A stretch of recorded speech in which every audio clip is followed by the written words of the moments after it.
Tem um monte aqui pra ser morto, ó. Inclusive aquele que chegou esses dias lá, não posso ver ele de longe aqui, me dá mó nojo, ó.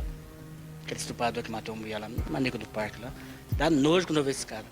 Esse cara estraga a gente, rapaz. Agora esperar um dia pra ir embora, eu acabo com um desgraça desse aí. Mais uma conversa de bar, gente. Eu sou o Ulisses e hoje nós vamos falar sobre crimes. É um assunto que foi difícil de eu encontrar pessoas que queriam falar, porque eu perguntei assim no Twitter, né? Quem gosta de crime? E aí ninguém se acusou, né? Ninguém gosta de crime. Quem que gosta? Mas por incrível que pareça, tem pessoas que consomem esse conteúdo. Eu não sou uma delas, mas eu tenho amigos que consomem. Né? Está aqui hoje na bancada comigo para nós falar de fatos interessantes sobre isso, né? É um conteúdo que prende a gente, né? Dilne, E aí, gente, eu sou uma grande consumidora desse tipo de conteúdo. Ou pelo menos era, não sei. Vanessa, Aí, galera. gosta de crimes, miga? Gosto bastante, só que recentemente eu tenho parado um pouco, sabe? Edson, Oi! Eu não era consumidor desse tipo de conteúdo, mas a pandemia e as más influências, inclusive de algumas pessoas deste episódio, me fizeram me interessar por esse tipo de coisa. foi a Dilne que te arrastou, foi? Eu mesma não. Eu não vou comprometer a minha amiga Dilne, mas foi ela sim. Não fui eu não. Eu mesma não. E olha só, minha irmã, Natanaele. Querido, tô estreando esse negócio. Nossa, eu tô muito feliz, muito honrada. Tem que estrear. Pra falar de coisa boa, falar de coisa boa, né? Vamos falar dos criminosos, meu bem. Nossa, eu sou muito consumidora desse assunto. Eu já vi vários casos. Eu gosto de um canal que tem na TV que chama Discovery ID. Pra mim, aquilo ali é um limbo. Se eu assistir aquele canal, se eu entrar, ligar nele, eu não saio nunca mais. Não assisto. E qual é o teu tipo de crime assim que te chama mais atenção? Eu gosto de casos solucionados. Solucionados, assim, porque o que me fascina mesmo é a parte da investigação, né? Quando eu comecei a gostar disso, faz um tempinho, eu comecei assistindo séries policiais, então eu comecei com CSI e tudo. Só que chegou um ponto que saturou, porque querendo ou não, aquilo ali é um roteiro, então no final fica a mesma coisa, né? Mas aí eu descobri os casos verdadeiros, né? E no Brasil, a gente tem uma mídia meio sensacionalista, né? Então sempre vai ter um caso, e eles saturam muito, eles falam muito e tal. E também lá fora, né, tem muitos casos na mídia, que a mídia, né, coloca muito, bate muito na tecla. E às vezes isso ajuda e às vezes isso atrapalha, né, também. Mas eu acho que os casos, assim, que eu mais lembro, por incrível que pareça, a maioria não são solucionados. Não são? Não são, mas eu gosto muito de Tu casos prefere solucionados. Mas eu gosto de assistir, de conhecer mesmo os casos solucionados. É porque como são reais, né? Eu acho que a investigação, na maioria, por exemplo, no Brasil, ela é limitada, né? Nos Estados Unidos nem tanto, mas no Brasil ela é muito limitada. Então chega num ponto da investigação que tem várias ali variáveis que acabam que interrompe ou não, sabe? Não, se a pessoa não se entregar e não dizer como foi que fez, às vezes não ajuda, né? É difícil a investigação por aqui. Não. E na maioria das vezes, assim, quem tem que contar mesmo a história é a promotoria, né? São os peritos. E a solução do crime depende totalmente do trabalho deles, do trabalho inicial. Eles têm que contar a história, né? Como aconteceu. E é muito fascinante as técnicas que eles usam, é muito legal. Então, Isso aí é foda mesmo, porque eles encontrar qualquer vestígio ali ou de, né, tudo, desde um caso simples, né, de saber a posição sei lá, de uma queda, ou onde é que tinha gota de sangue, até um bizarro que você nem imagina onde foi que ele foi achar uma pista para poder saber, né. Inclusive, tem um ditado, né, na polícia forense que chama "O corpo fala". E ele fala mesmo. Tanto faz, né, se tá vivo ou morto. Tanto faz, ele fala. Dione, quais são os casos que te chamam a atenção? Então, eu também gosto de ver casos que já tem a solução, que já sabe o que aconteceu, porque senão me dá logo ansiedade, desespero. Mas eu acho que não é aqueles que eu gosto mais, mas aqueles que me impressionam, que eu fico assim chocada. Sempre aqueles de sequestros, assim, que a pessoa passa muitos anos sequestrada, sabe? Esses são os que mais Nossa. me deixam assim, meu Deus do céu, que coisa horrível. A pessoa perdeu tantos anos da vida dela numa coisa desgraçada dessa por causa de uma pessoa doente. Sempre me choca muito, sabe? E aí me choca e eu quero saber mais e quero ver mais. Então eu já vi muitos documentários sobre esse tipo de crime. Tu tem algum específico que tu destaca? Tem o daquela que ela foi sequestrada pelo pai dela. E ela passou 24 anos sequestrada dentro da própria casa, porque ele criou um quartinho no porão e ela ficou lá durante 24 anos. Teve vários filhos, acho que foi 7 filhos. Ah, eu lembro disso. Eu lembro. Esse é muito chocante, né? Porque imagina o pai, ela tá lá na casa e viver toda essa situação. Esse foi muito chocante. E também quando é de criança também é terrível. Ah, não, de criança me quebra. Tem esse caso Evandro, né, agora que tá muito famoso, né, por conta da série e tal, do Globoplay, já tinha o podcast e tal. Aí eu até comentei com uma pessoa no Instagram que eu disse assim, não, eu me odeio, mas eu não me odeio ao ponto de procurar crime com criança, não. Aí a pessoa comenta assim, pois eu me odeio. Eu sou essa pessoa, eu me odeio. O às Edson é que vezes. tá falando do caso Evandro, né? Ele tá assistindo, né, amigo? É ele que tá tentando convencer. Ele fala direto. O caso Evandro, eu acho que eu nunca na minha vida me aprofundei tanto em um caso, em uma história, como no do caso Evandro, porque eu já vi todo o tipo de mídia em relação a isso, né? Eu ouvi todo o podcast, né, sobre o caso Evandro, que acho que é o principal conteúdo atualmente, né, sobre essa história. Eu ouvi todos os 36 episódios sobre o caso Evandro, assisti a série sobre o caso Evandro, e eu vi que já vai sair o livro, e muito provavelmente eu vou comprar o livro deste caso. Então, é um caso que realmente me fascinou. E é interessante porque ele vai um pouco na contramão do estilo de crimes que eu me interesso em acompanhar, né? Porque você estava perguntando aí qual é o tipo de casos, né, que mais lhe chamou a atenção. No meu caso, por exemplo, os que mais me chamam a atenção são aqueles casos em que existe uma complexidade muito grande em relação, por exemplo, ao assassino. Eu gosto de ver a imersão, né? Eu gosto de ver o estudo psicológico Tu quer entender a mente do dos assassino. assassinos. Isso, né? Eu sou muito disso, né? Eu gosto muito dessa parte, né? De tentar entender. Eu acho que é o que mais me fascina, né? E entender o modus operandi. Então, eu gosto mais de crimes que se atentam mais a esses tipos de situação. Entendi. Já já eu vou pedir para tu explicar o caso Evandro pra gente, então. Antes eu vou só perguntar a Vanessa quais são os que chamam a atenção para ela. Eu gosto dos que não são solucionados, né, no final, porque minha cabeça gosta de criar teoria. Explode, né? Pior que eu também. Agora a gente deu um match aí, porque eu não é um tipo de conteúdo que eu consumo, né? Mas o Edson, inclusive, ele me indicou uma série, Bandidos na TV. Tu viu essa, Vanessa? Não vi. Ela é leve, porque ela não tem tanto crime, ela é mais Aham. da investigação mesmo, sabe? Lógico, ela tem o crime, né? Tem as situações ali que acontecem em volta do. Mas é muito mais político, sabe? Tem. Enfim. Mas tem crime também, só que não é tão chocante e tal. É uma Tipo, guerra ali civil, né? Que acontece nas ruas ali de Manaus, enfim. E ele não é solucionável. E aí a cabeça explode no final, porque você fica sem saber se realmente aconteceu, se não aconteceu, se é culpado, se não é culpado. Você explode a cabeça. eu amo casos assim, porque um mais recente, assim, que me intrigou, que inclusive foi meio que solucionado agora, recentemente, foi o da Madeline, né?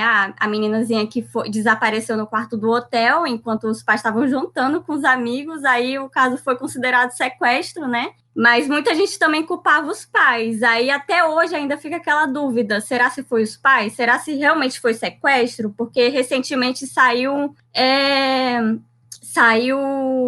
um suspeito, né? Um principal suspeito que morava perto do hotel, e ele era um alemão e vivia numa Kombi.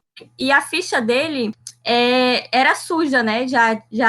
Ele já possuía antecedentes criminais de abuso infantil, roubo, estupro. Aí, às vezes, eu fico pensando, será se ele realmente é o suspeito principal, assim? Será se estão usando ele de bode expiatório? Ou pode ter sido realmente os pais, sabe? Porque Não se sabe, né? ricos, né? Os pais eram ricos e tem toda aquela questão da mídia para cima deles, entendeu? Tem toda uma persuasão também, então entra muita coisa na questão, né, do caso. Sim. Tem um caso que não é solucionável, que é o mais famoso de todos, né? E aí eu acho até charmoso, que é o do D.B. Cooper, né? Que ele sumiu e foi referência, apareceu no Loki, né, no primeiro episódio. Eu adoro, é um dos meus preferidos. Que tipo, caralho, como é que pode? É o crime perfeito, né? Não sumiu. O que é que vocês acham? Que ele morreu ou não? Eu acho que não. Tivesse morrido, tinha achado. Gente, é um caso, assim, o D.B. Cooper é um caso, assim, que os Estados Unidos, até hoje, o único sequestro aéreo, é o único sequestro aéreo, assim, não solucionado nos Estados Unidos. E eles recebem ainda, porque ele foi arquivado, mas se as pessoas ainda quiserem mandar pistas sobre eles ainda aceitam, porque pra eles é uma ferida mesmo não ter solucionado Sim, o imagina, caso. né? Porque não, Tipo, não muito conseguiu. louco. É muito louco, assim. É muito Gente, louco. alguém pode explicar um pouquinho do caso do D.B. Cooper? Explica aí, Nathanael. O D.B. Cooper, ele foi um cara, ele entrou no avião como um passageiro normal e ele escreveu um bilhete para a aeromoça, foi bem como foi no Loki mesmo, ele escreveu um bilhete para a aeromoça dizendo que ele tinha uma bomba na mala e que ele queria uma quantidade lá de dólares, milhares de dólares, e que era para as pessoas descerem do avião, né, no próximo local. Eram para as pessoas descerem do avião, né, e entregarem o dinheiro para ele. Aí foi o que foi feito. Todo mundo desceu, né, todo mundo desembarcou. E aí eles colocaram o dinheiro, entregaram o dinheiro, né, porque tinha tripulação, tinha todo mundo. Ele continuou com a tripulação, só desceram os passageiros. E aí, quando eles decolaram, né, a polícia estava esperando no próximo lugar para que eles iam pousar, né, para abastecer, estavam esperando já o FBI e tudo. Só que ele fugiu. Ele fugiu com a mala, ele pegou os paraquedas, né, uma das exigências eram paraquedas, e ele simplesmente pediu para a aeromoça abrir a porta do avião, né, a janela do avião, e ele pulou no meio do Pacífico. Pulou, simplesmente, e sumiu. Os únicos vestígios que tem um retrato falado. Não foi no meio do Pacífico, não. Foi, Nathanael. Foi no meio. Foi por ali. Eu não lembro onde que foi, assim, mas eu acho foi. Que não foi acho que não foi no mar, não, viu? Se eu Eu não me engano. Era a caminho do México, se eu não me engano. Eu não lembro agora o lugar, porque eu Era não vi ali, mas era por ali. E ali ele pulou simplesmente. E foi feita, assim, várias investigações. As únicas coisas que acharam foi algumas notas, né? Inclusive, as notas eram contadas e nunca acharam nada sobre ele. É como se realmente ele tivesse sumido no ar. Essas notas que acharam, tinha número de série, né? Das notas, eles sabiam todos os números de série. E aí tava com as bordas todas queimadas, de algumas notas que acharam. Tipo, ele foi como se ele tivesse sido frio. explodido. Como se ele tivesse sido explodido. É tanto que eles usaram isso realmente, assim, agora eu acredito que foi o Loki. Eu acredito agora que foi o Loki, foi a Bifrost, porque não tem outro. Eu não comecei a assistir Loki ainda. Porque no Loki ele faz essa cena, aí mostra como se o D.B. Cooper fosse o Loki, aí na hora que ele salta, abre a Bifrost, ele E ele some. E aí some, aí aparece só umas notazinhas que fugiram mesmo, realmente, igual como tava meio queimadas, assim. E aí, Isso aí- será que morreu mesmo? Ou fugiu? Eu acho que não, porque nunca acharam. Não, Eu nunca acho que acharam. não foi no Pacífico, eu acho que foi entre um rochedo, parece, umas montanhas. E As eles procuraram. montanhas, né? Umas montanhas. E eles procuraram só a porra lá, procuraram o corpo, procuraram a mala, procuraram as notas. Nunca acharam nada, nada, nada, nada dele. Deve Ele ter foi o sido tudo planejado já. Não, ele Com conhecia certeza. super o avião. Ele pediu $200 mil na época, era 1971, equivalente a mais de 1 milhão hoje de dólares, né? Nossa. E aí ele em nenhum momento ficou nervoso, a tripulação depois falando, né? A aeromoça também que sentou do lado dele lá, ela recebeu o cartão, ela nem ligou pro cartão porque ela pensou que era uma cantada e tal. Aí só depois ele disse, não, lê aí o bilhete. Aí ela leu, aí ele mostrou a bomba pra ela, pediu pra ela ficar lá sentada, pagou bebida pra todo mundo no avião, super tranquilo. Aí na hora que o avião desceu pra tripulação ser liberada, né? Ele mandou desligar as luzes do avião e tal, pra nenhum sniper, né, atirar nele, não conseguir enxergar. Ele sabia tudo sobre o avião, ele disse que queria reabastecer o avião, disse a hora que ia pular e tal, e ele pediu 4 paraquedas. Aí parece que ele saltou com um, não sei se ele saltou com outro ou jogou o outro, e aí só ficaram 2 no avião. E aí encontraram mais de 50 digitais no paraquedas, né, que ficou no avião, então não tem nem pista dele. Inclusive o nome, né, porque o nome que ele disse de B. Cooper, ele disse Era. só para subir no avião, talvez, com certeza, não era o nome real Não era. dele. Né? Não era. E a única coisa que tem é isso e o retrato falado, né? Que também é a cara do Loki. Impressionante, gente. Meu Deus. Impressionante. Aí eu gosto de casos aí que não tem vítima, que não tem trauma. Esse eu sou family friend. Tu gosta tipo esses que, de assalto ao banco, é? Ah, eu adoro. É. Eu adoro. Você gosta que de dá 11 certo. homens. Você gosta de 11 homens e o segredo. E eu gosto desses que dão certo. Por isso que eu não gosto quando tem vítima, né? Porque aí eu vou querer que as pessoas morram. Não, eu gosto quando o cara tem, assim, ele consegue quebrar o sistema, sabe? Ele consegue quebrar. E esses eu admiro. Como, por exemplo, do caso do assalto ao Banco Central, né, de Fortaleza, esse aquele ali também foi muito engenhoso. E é impressionante que os grandes, os principais até hoje também nunca foram encontrados, né? Os principais executores desse roubo, né? Sim. muito Eles sabem quem são, mas, né, nunca... Acho que não estão no Nunca- Brasil, não, né, Não. mano? Com certeza Não, não o estão no tanto, Brasil. o tanto que eles levaram, Não, gente, não. foi muito dinheiro. E muito bem planejado. Se Tava- eu tiver... Sim. Se eu tiver só mais um pouquinho, eu também ir embora do Brasil, imagino com aquele tanto, né, mano? Sim. Se vocês não Eles estão já, no Brasil... eles já fizeram harmonização facial. Pois não é? Já. Enfim, Eds, conte pra nós o caso Evandro. Gente, o caso Evandro, eu acho interessante porque, assim, quando eu comecei a ver esses tipos de assunto, sempre me aparecia a imagem do Evandro, né, como sugestões para eu assistir, para eu ver, acompanhar, e eu nunca me interessei, né, na verdade, assim, justamente por conta disso, também tinha a questão de ser criança e tudo mais, aí, certo dia, eu estava ouvindo um podcast, que inclusive eu recomendo para vocês, para quem se interessa por esse tipo de gênero, né, true crime, que se chama Modus Operandi, né? É um podcast que cada episódio conta a história de um determinado crime. E eu Da um Carol dia, no Moreira, né? aleatório, com a Carol Moreira, E aí, certo dia, das minhas noites, eu coloquei comecei a ouvir o caso Evandro e eu percebi que eu já tinha perdido o sono totalmente, né? Assim, eu passei a noite toda acordado por conta desse caso, né? E aí eu comecei a ouvir o podcast do Ivan, né? Que é o caso do Projeto Humanos, o caso Evandro. E esse caso, ele é muito intrigante porque ele mexe com muitas coisas, com muitas questões. Então, tem questão política, né? Tem questão política no meio, que é uma guerra, existe uma guerra política também neste caso. Tem a questão religiosa, né? A questão de tolerância religiosa, né? Tem questão também, né, de bruxaria, questão também a própria morte da criança, e também tem a questão de tortura. Então, eu acho que foi um dos casos mais complexos que eu já acompanhei na minha vida, porque é um caso que tem muitas reviravoltas, é um caso que... Sim, mas e o caso? E o caso? Tu tá falando e o caso? Quero entender. Ah, tá bom, pois tá bom, vou começar.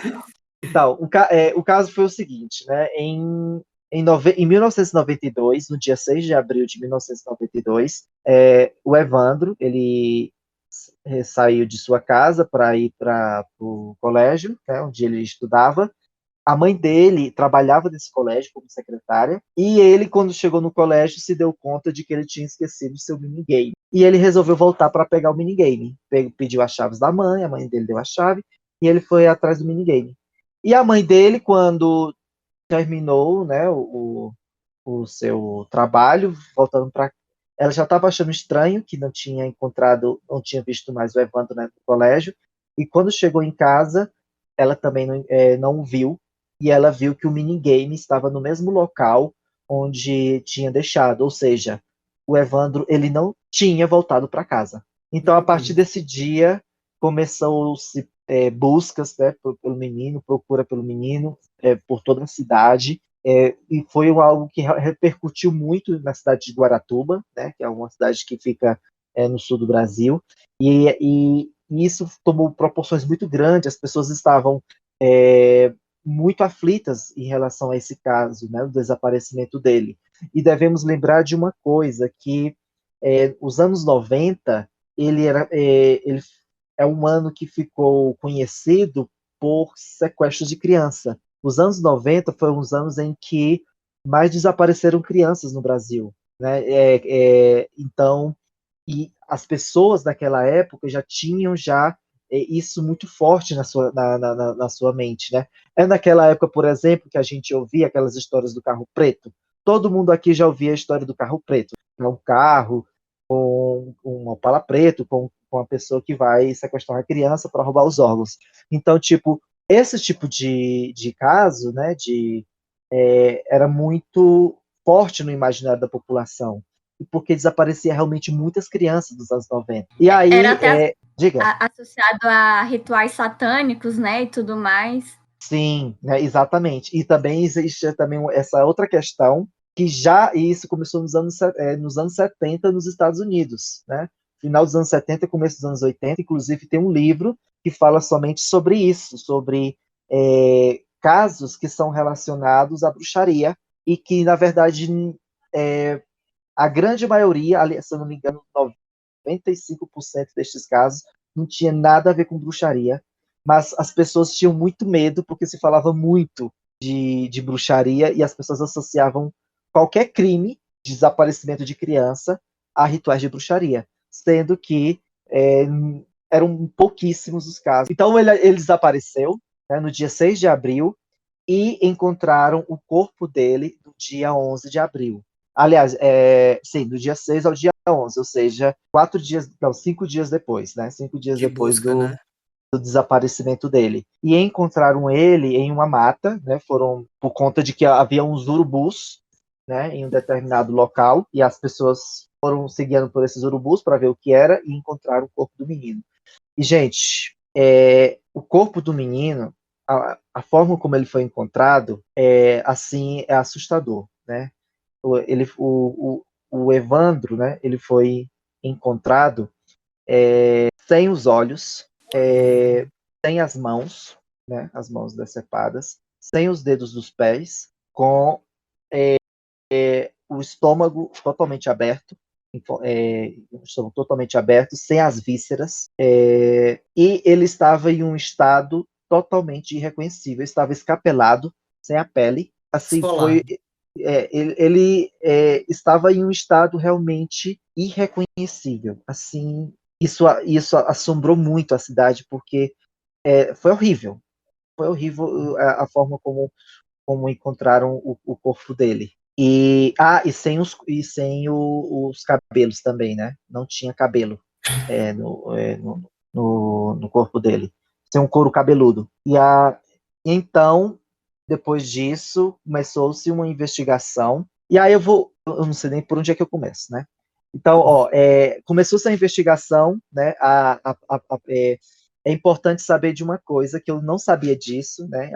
Depois de saber o caso, eu entendi a diferença. É muito importante nesse caso entender a diferença entre o que para que serve a polícia militar e a polícia civil. Vocês conseguem entender a diferença Eu consigo, entre elas claramente. duas? Eu acho que é o dever básico do cidadão, Edson. A função de cada, a função de cada uma. Pois me diz aí qual é a função de cada uma. A função da polícia militar, ela é militar, né? Ela é de prender. E a civil é de investigar. Lógico que ela prende também, mas a polícia civil ela é de investigação, né? Tanto que ela é a paisana É, e tal. Ela é mais quase isso. burocrática. É quase isso. A civil, sim, ela serve para investigar, né? E a militar, ela é aquela que aparece. São É, soldados. São soldados. exatamente, que aparece ali para resolver casos que acontecem na hora. E aí prende, Sim. leva, tudo mais, né? Persegue, tudo mais. Linha de frente. Então, isso. Então, a Polícia Civil, ela ficou encarregada de investigar esse caso, né? Só que as pessoas começaram a desconfiar do trabalho da Polícia Civil, porque já fazia já muito tempo e eles nunca encontraram de maneira clara possíveis culpados. Assim, a população sentia que não estava avançando as investigações.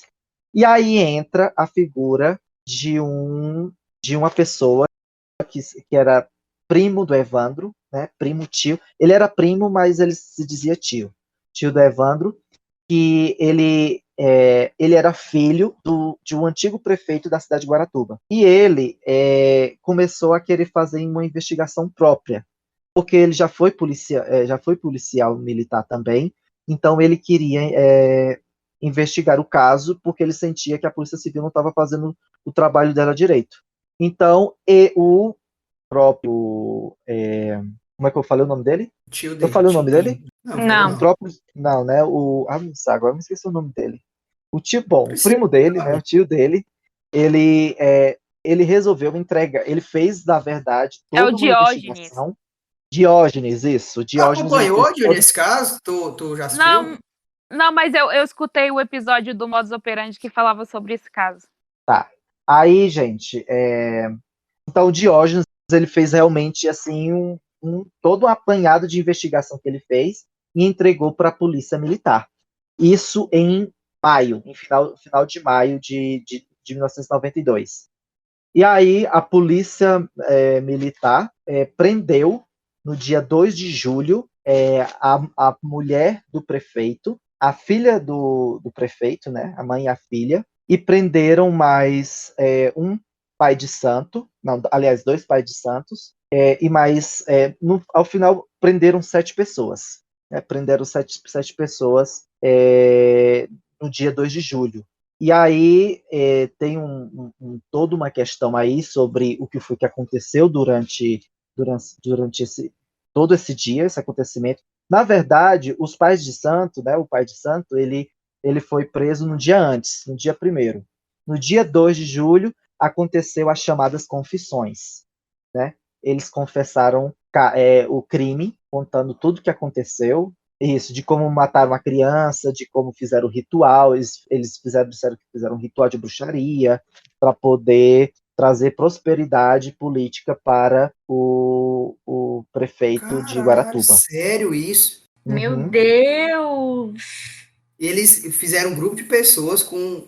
Era um bruxo, como era? Um pai de santo, como era? Eram 2 pais de santo, que eram conhecidos na cidade, eles eram da Umbanda, a mulher do prefeito, a filha do prefeito, né? Mais um amigo do pai de santo, mais um outro cara que era uma pessoa que trabalhava para as Haddad, né? As Haddad eram a mulher do prefeito, né? A mulher e a filha do prefeito, e mais uma outra pessoa que era dono do local, que disseram que houve aliás, não era dono, mas que cuidava do local onde houve o ritual, que foi uma serraria, né? Um suposto ritual que foi uma serraria. Então, no dia 2 de julho, eles confessaram, foram na televisão, teve uma como se diz, uma de imprensa, como é que é? Uma Coletiva. coletiva de imprensa, e eles confessaram o caso, mas nessa coletiva de imprensa as Haddad não participaram, somente os outros, né? Porque elas já tinham advogados e os advogados aconselharam ela não participarem do caso. E aí, o que é que acontece? Depois disso acontecer, das confissões, as Haddad começaram a alegar que elas foram torturadas.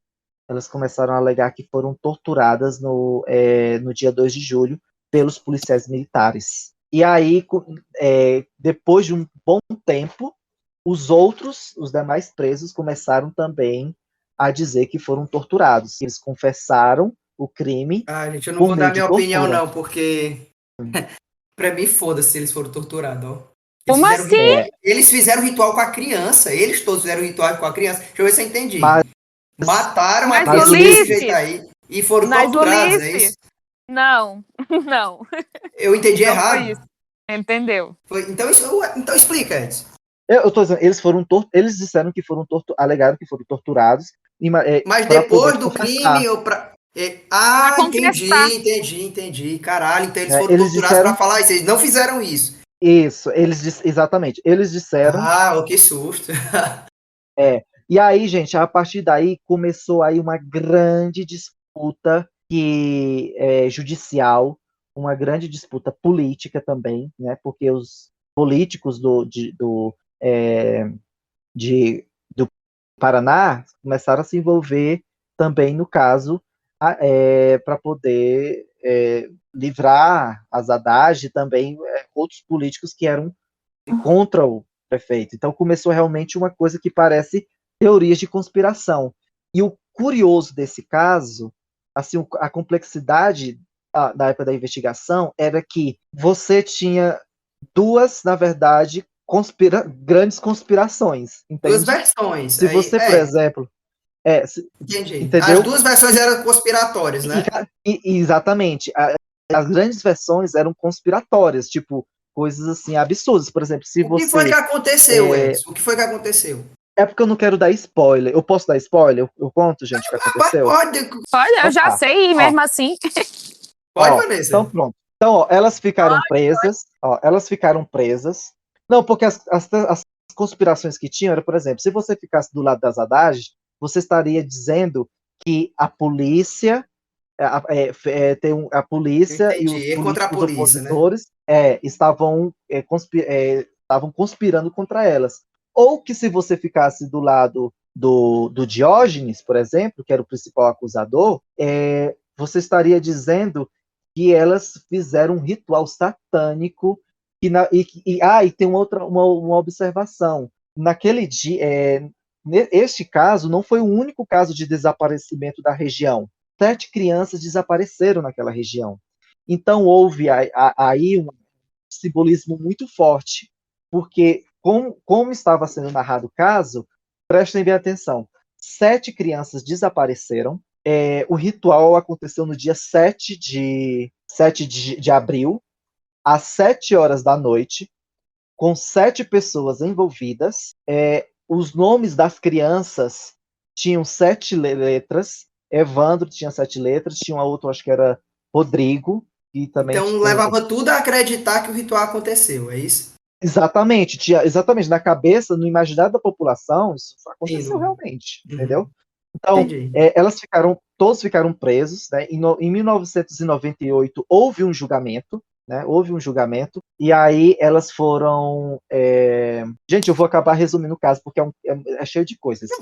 Em 98, elas foram inocentadas, né? Alegando, elas foram inocentadas, alegando que o corpo da criança que encontraram não era do Evandro. E o júri concordou com essa narrativa. E não era, Edson. Pois é, foi feito o teste de DNA e que deu positivo, mas só que foi uma coisa muito questionável, né? Foi uma coisa muito questionável porque o teste saiu em 3 etapas e nas 2 primeiras etapas deu-se como inconcluído ou que não era compatível, entende? Então, e também foi feita a análise da arcada dentária e que também existe uma grande polêmica aí sobre esse exame da casa dentária, de pessoas que desapareceram com a casa dentária, cheio de coisa.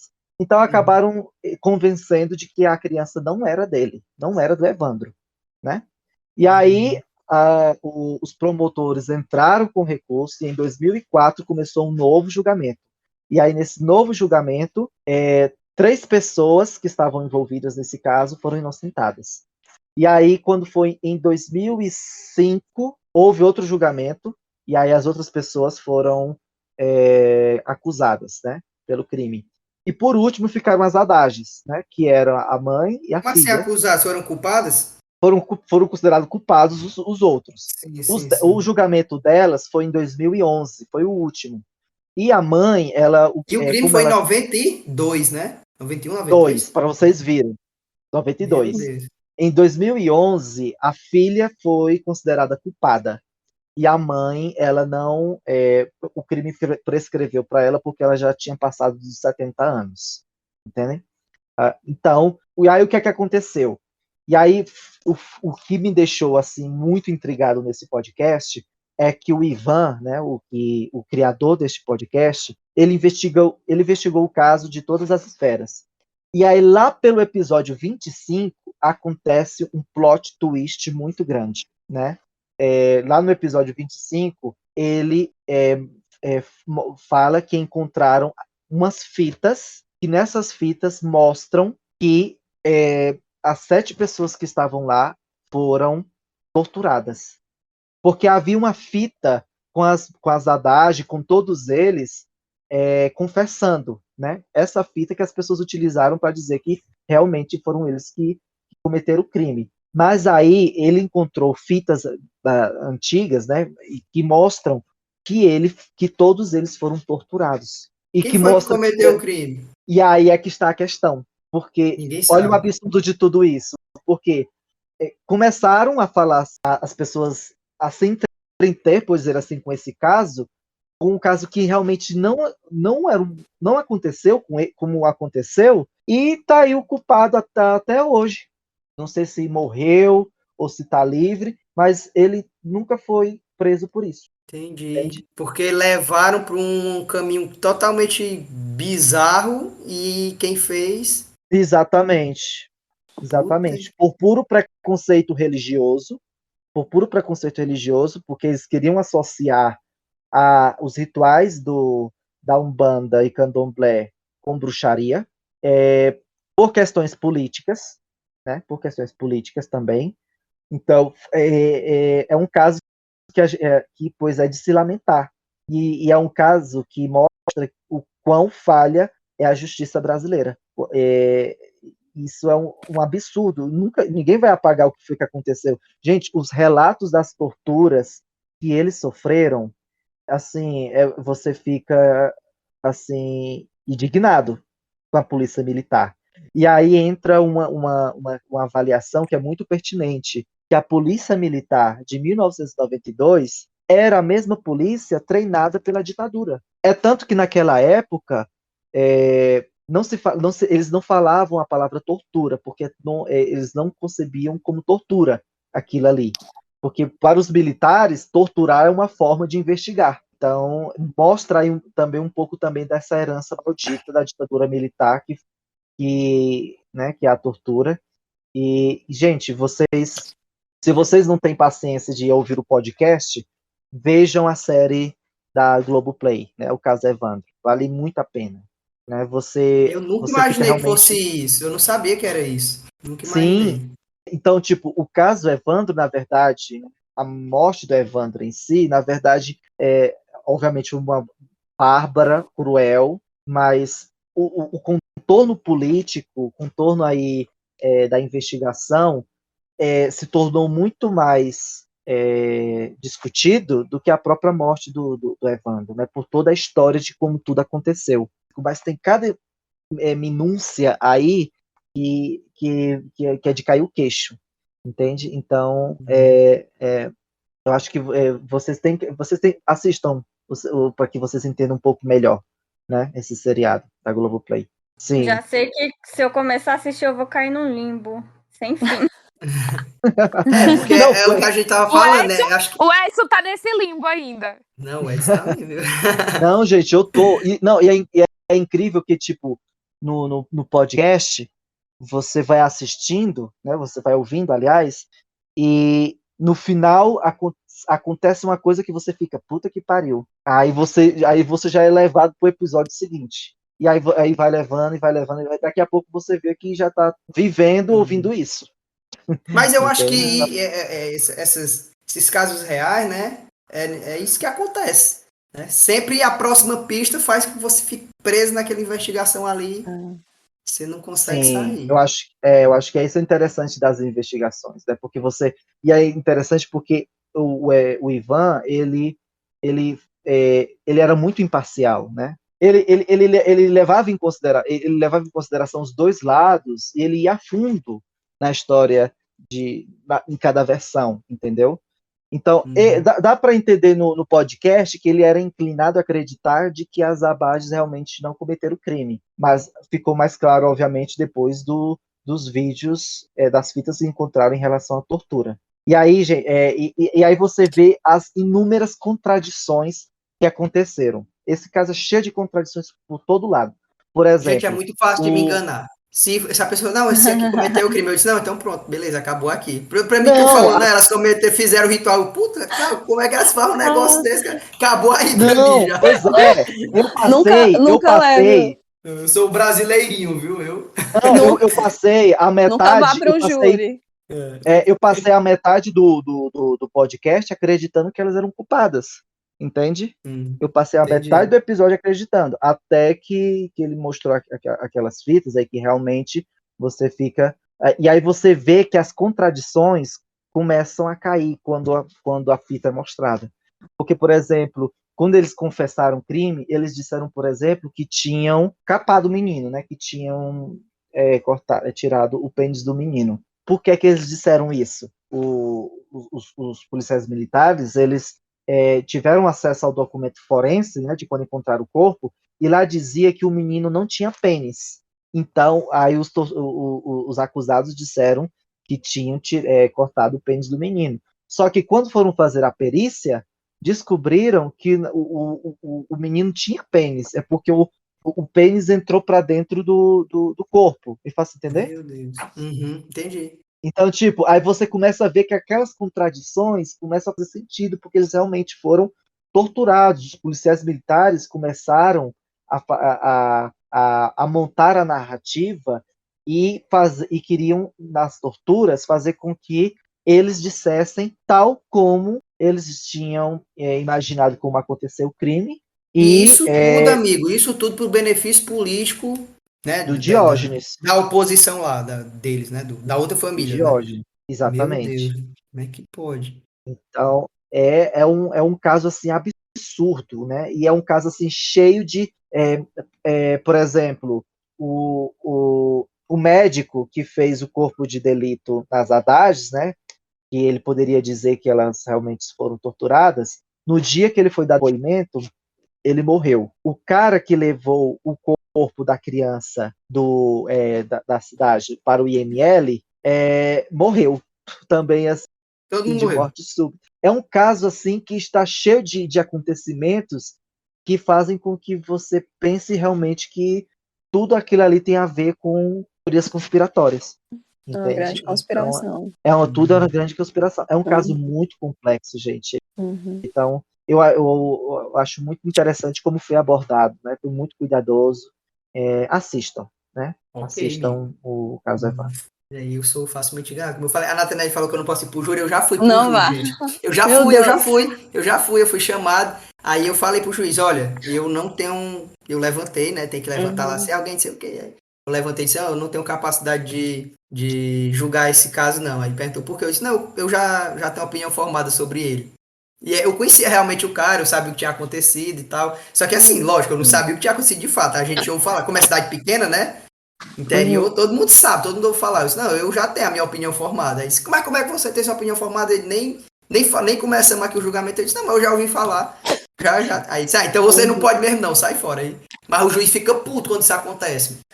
E aí, se todo mundo fosse ser dispensado, né? E é interessante falar sobre isso, porque a imagem que a gente tem sobre júri é aquela imagem do júri dos Estados Unidos, dos filmes dos Estados Unidos, né? E que o júri é totalmente diferente, a forma como acontece o júri lá é totalmente diferente de como acontece no Brasil. Não, aqui Né? você recebe uma carta, no outro dia você vai pra lá, tipo, aí você acha bom porque ganhou uma folga do trabalho, né? Tem um cafezinho lá. Aí se você for dispensado, ótimo, mas se você não for, você perde o dia todinho lá escutando. Aí depois que termina lá o promotor fala e a acusação fala, aí ele deixa só a gente lá, né? Aí dá uns envelope réu, você escreve, bota dentro da urna. Se der 4-3, pronto, o cara é condenado. E aí ele tá vendo, você sabe, todo mundo que tá ali, o cara conhece, né? Fica todo mundo morrendo de medo. Ninguém quer ir, porque o pessoal fica com medo. Sim, eu vi uma coisa em relação, por exemplo, aos votos, que, por exemplo, mesmo quando é dado por unanimidade, disse que foi 4-3. Eles colocam que foi 4-3. Porque se colocam que foi unanimidade, pode rolar aí problemas com o júri, né? E também tem uma coisa que eu vi que é diferente, por exemplo, aqui nos Estados Unidos, a gente vê aqueles filmes, as pessoas do júri se reunindo, conversando sobre o caso, porque lá nos Estados Unidos eles têm que juntos chegar a uma conclusão unânime, né? E já no Brasil, cada um tem o seu voto, ninguém fala com ninguém. Pode nem conversar, eles não deixaram de conversar. E tem todo um isolamento, né? Eles ficam meses, assim, enquanto durar o julgamento, o júri tá isolado.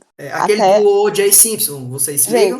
Gente, tá aí um caso que, assim, que eu consumi muito foi o O.J. Simpson. Eu assisti a série, eu assisti vários vídeos que saíram, porque o caso do O.J. Simpson, é tanto que, assim, ninguém fala das vítimas, né, fala do O.J. Simpson, do julgamento, porque aquilo ali, inclusive, foi um dos eventos, assim, mais assistidos do mundo. A audiência do veredito foi muito, muito, muito alta, né, foram milhões de pessoas. Foi mais alta que a do Super Bowl.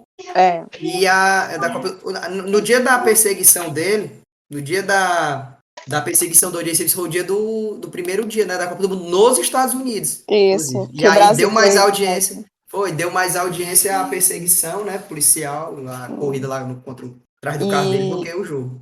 E é um caso, assim, que em mim desperta, assim, muitas emoções. Principalmente, eu fico indignada, eu fico impressionada com a questão da defesa dele. E eu fico, assim, muito também indignada com o posicionamento da mídia. Porque ali não foi o julgamento dele, não foi um julgamento de um crime de primeiro grau de 2 pessoas. Foi um show midiático, né? Foi um show midiático que eles aproveitaram várias questões que estavam acontecendo na época também, questões principalmente raciais, né? Porque a polícia de Los Angeles ela tinha uma credibilidade em relação a isso muito baixa. Tinham casos assim, logo na época tinha acontecido um caso de um policial espancar um homem negro.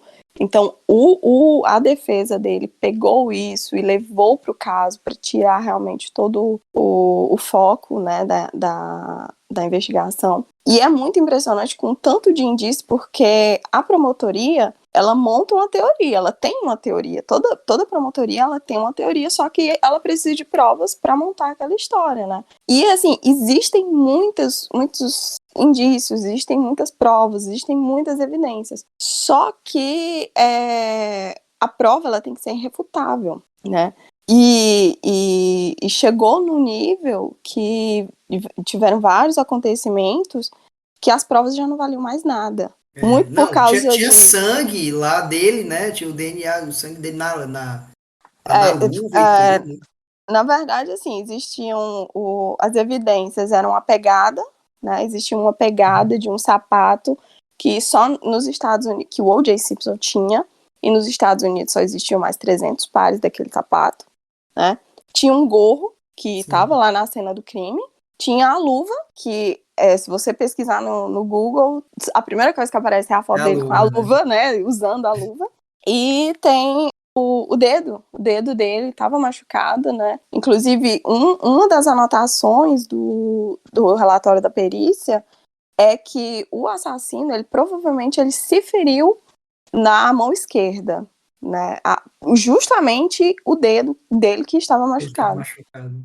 Porque existiam gotículas, assim, perto ali, como se a pessoa tivesse machucado. Então, assim, existiam muitas coisas. Existiam, por exemplo, DNA no gorro, né? Existia DNA do O.J. Simpson no gorro encontrado. O outro par da luva foi encontrado na casa dele, né? Não, pra mim foi demais isso. Surreal. Mas justamente o problema foi a credibilidade da investigação, a credibilidade da polícia, né? O primeiro erro, assim, eu acho que primeiro foi que a promotoria ela não estava esperando virar um caso principalmente que falava de questão racial, questão de preconceito, né? Que a defesa ia trazer isso, a promotoria ela não estava esperando isso. E ela tinha todas essas provas. Então, o que acontece? Ela estava segura, né? Segura naquilo que ela tinha tudo para mostrar. Mas ela não estava esperando o Dream Team, né? Que é como é chamado o time de advogados do O.J. Simpson. Elas não estavam esperando, né? E eram dois, a promotora, né? Que é a Marcia Clark, e o Chris Darden, né? Eles eram, digamos assim, inocentes, né? E também eles não tinham uma sintonia. Porque eu acho que, assim, o primeiro baque, né? O primeiro abalo que eles tiveram foi chamar o Mark Fuhrman, que eu acho que é o que era aquele policial que depois eles conseguiram a gravação dele, que tinha vários declarações racistas. Tinha muitas declarações racistas. Ele era, assim, muito racista. Mas não era pouco, não era Nath, muito mesmo. só para deixar claro que a gente já está conversando sobre esse caso, né? Para quem não conhece, tá escutando aqui a gente, o caso do O.J. Simpson era um jogador famoso de futebol americano, né, nos Estados Unidos, na década de 90 também, que a ex-esposa dele foi assassinada. Nicole Brown. E o Ron Goldman, que era amigo dela. Sim, tava lá com ela, né? Hora errada, lugar errado. Foi um super julgamento, né? Porque ele foi incriminado, né? O O.J. Simpson, e aí o julgamento dele virou esse espetáculo, né? Da promotoria mostrando as provas e a defesa votando. Então, assim, foi muito. Tanto que o caso foi em junho de 1994, né? E aí ele tinha todo um histórico com a mulher dele, eles tinham um histórico de violência doméstica muito, muito grande, né? Ela tinha ela ligou várias vezes para a polícia sobre o caso, falando que ele batia nela. Teve uma vez que ela ligou para a polícia e quando a polícia chegou ela saiu correndo, né, para fugir dele. Então, assim, existiam vários relatos de violência doméstica, até que ela conseguiu se separar dele, né? Mas mesmo assim ele continuou perseguindo ela. E aí em junho ela é encontrada morta, né, à meia-noite. A cena, eu assisti o documentário, a série, acho que a série, né? Acho que é a série que tem as cenas, tudo. Porque eu vi muito sobre o caso também. E aí eles na perícia fala que a poça de sangue era maior que ela. Pra você ver, assim, a violência, né, que foi. E ali todas aquelas evidências e mesmo assim os advogados ainda conseguiram, né, tudo reverter. Foi porque, assim, existe a presunção da inocência, né? Então, assim, todo mundo é inocente até que se prove o contrário. Então, só que nesse caso, pra mim, eu não sou imparcial. Pra mim, eu acredito que ele é o culpado. Não tem como. Não tem como. Ele nunca confessou, mas depois ele foi preso, até foi por outro motivo, tá, em Las Vegas, né? Foi. Algumas pessoas dizem, assim, as pessoas falam, né, que ele foi preso em Las Vegas, meio que por Foi, né? Uhum. Pra meio que compensar, né? Ele foi condenado civilmente, assim, porque ele recebeu uma condenação civil de que, né? Mas ele nunca pagou pena, nunca fez nada, assim. Mas foi um negócio muito além, né? Além de tudo. E eu fico vendo isso, eu via isso, eu ficava indignada porque eu me coloco muito no lugar da família da vítima. Porque a pessoa tirou a vida de uma pessoa que era amada, de uma pessoa que tinha família, que ela tinha filhos, né? Ela tinha pai, ela tinha mãe. E eu vi o vídeo do julgamento e a reação do pai e da irmã do Ron Goldman, né, que é o outro lá que morreu também, foi, assim, de partir o coração. Ela ficou desesperada, a irmã dele, assim, ela desesperou de tanta... Quando ela escutou o veredito, né, que ele era considerado inocente. Porque para ela ali é como se ninguém tivesse morrido, né? E ali era o irmão dela. Era o irmão dela, era uma pessoa que ela amava. E você imaginar que aquilo não foi nada, ninguém pagou por aquilo, né? E aquilo aconteceu, existiu ali, aquele homem, aquela mulher foram mortos. Então, só quem perdeu mesmo ali foi a família dela, a família dele. Então, isso que é complicado. Vanessa, Oi. estou curioso para saber o que você anotou aí pra gente, os casos que você traz. Ai, gente. Eu gosto muito dos casos de serial killers, né? Tenho bem o Ted Bundy. Ted Bundy é muito famoso. Bundy. Eu acho que é o mais famoso, né? Sim, gente. Tem até a série dele na Netflix, né? Com o Zac Efron. E, tipo, mano, o que falar do Ted Bundy, né? Porque, cara, o cara era extremamente carismático. Ele era charmoso, bonito, formado em psicologia. E ele, assim, sequestrou, estuprou e matou várias mulheres na década de 70, né? Aí, relatos, né, de que ele confessou 30 assassinatos, só que provavelmente o número é bem maior. E, assim, ele deixava uma espécie de marcas, né, nas vítimas, que era a marca dos dentes em seus corpos e, tipo, o cara tinha um poder de persuasão, assim, impressionante, cara. Não é à toa que antes dos crimes acontecer, ele conseguia facilmente manipular e dar o bote, né, nas suas vítimas, que eram principalmente mulheres. Acho que foi todos, acho que foi mulheres, né? Alguém pode me confirmar isso? Sim, ele matava mulheres só. E quais eram as motivações dele? Tipo, pelo que eu vi no documentário da Netflix, ele era apaixonado pela ex dele e a maioria de suas vítimas mulheres, elas possuíam características parecidas com a ex dele. Ele procurava essas características para assassinar. Uhum. E assim, ele era muito inteligente, ele atuou assim como seu próprio advogado no tribunal, velho. E ele fugiu da prisão também 2 vezes, e em uma dessas fugas, o que me intrigou mais foi que ele perdeu cerca de 10 quilos para conseguir entrar numa saída de ar e conseguir pular do prédio, né? Aí ele ficou... Aí ele fugiu para umas montanhas, um negócio assim, e passou uns dias, assim, isolado, até encontrarem ele, para ele ser condenado. Aí, na segunda vez que ele fugiu, ele foi condenado para cadeira elétrica, né? Ele era muito presunçoso, né? Ele tinha um... Inclusive, além da série, né, ficcional, ainda tem uma entrevista, né, que é a entrevista que ele deu, que são várias horas, né, entrevista com um serial killer que conta, né. E nessa entrevista ele confessa vários dos crimes dele, é bem, bem pesado. Mas eu acho, assim, tem horas que ele é muito inteligente, mas tem horas que ele é muito, muito burro, né, também, muito presunçoso.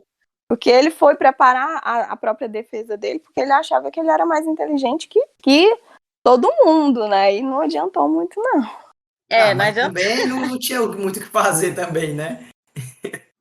Não tem como te defender. Ele só assumiu os crimes dele quando ele já ia ser morto, né? Porque o tempo todo ele dizia que era inocente. O tempo todo ele falava que era inocente. Aí quando ele foi... Quando ele já estava mesmo faltando pouco tempo para matarem ele lá com pena de morte, foi que ele deu essas entrevistas e aí em alguns momentos ele admitia que tinha matado. Mas ele Ele passou, confessou. o tempo todo ele falava que ele era inocente. E ele estudava direito nessa época. E aí por isso que ele quis ser o próprio advogado, entendeu? Aham. Só um Ele. parêntese, gente, que não tem nada a ver com serial killer, não, mas eu assisti um filme essa semana, A Batalha das Correntes, da HBO, que fala do surgimento da cadeira elétrica. Se vocês puderem assistir depois, é massa também. Mas tu ia falar, né, Nath? Ele assim, ele era muito. Porque nos Estados Unidos a pessoa só vai a júri se ela não declarar, se ela não confessar, né? Réu confesso, não vai a júri. Então, a maioria das pessoas não confessa justamente por isso. Porque eles vão assim, eu sou inocente até o final. Aí... Tem outro serial killer, Vanessa, que tu... Serial killer, não. Mas eu separei aqui um caso de suicídio coletivo. Se trata de uma seita, né? Suicídio coletivo, em Jonestown, né? Suicídio coletivo. Foi uma mistura de suicídio coletivo mais assassinatos. Tipo, envolveu a morte de quase 900 ou mais pessoas, né? A princípio, era uma espécie de comunidade, né, que se chamava Jonestown, que foi fundada por um pastor. Aí esse pastor se chamava Jim Jones, ele é bem conhecido, clássico, né? E essa comunidade, ela era uma espécie de seita que prometia, tipo, curas milagrosas, casa, comida, né, teto, tudo de graça, né? Injeção na testa, hoje em dia de graça, todo mundo tá aceitando. E assim, né, esse Jim Jones, ele conquistou vários fiéis, vários seguidores que idolatravam.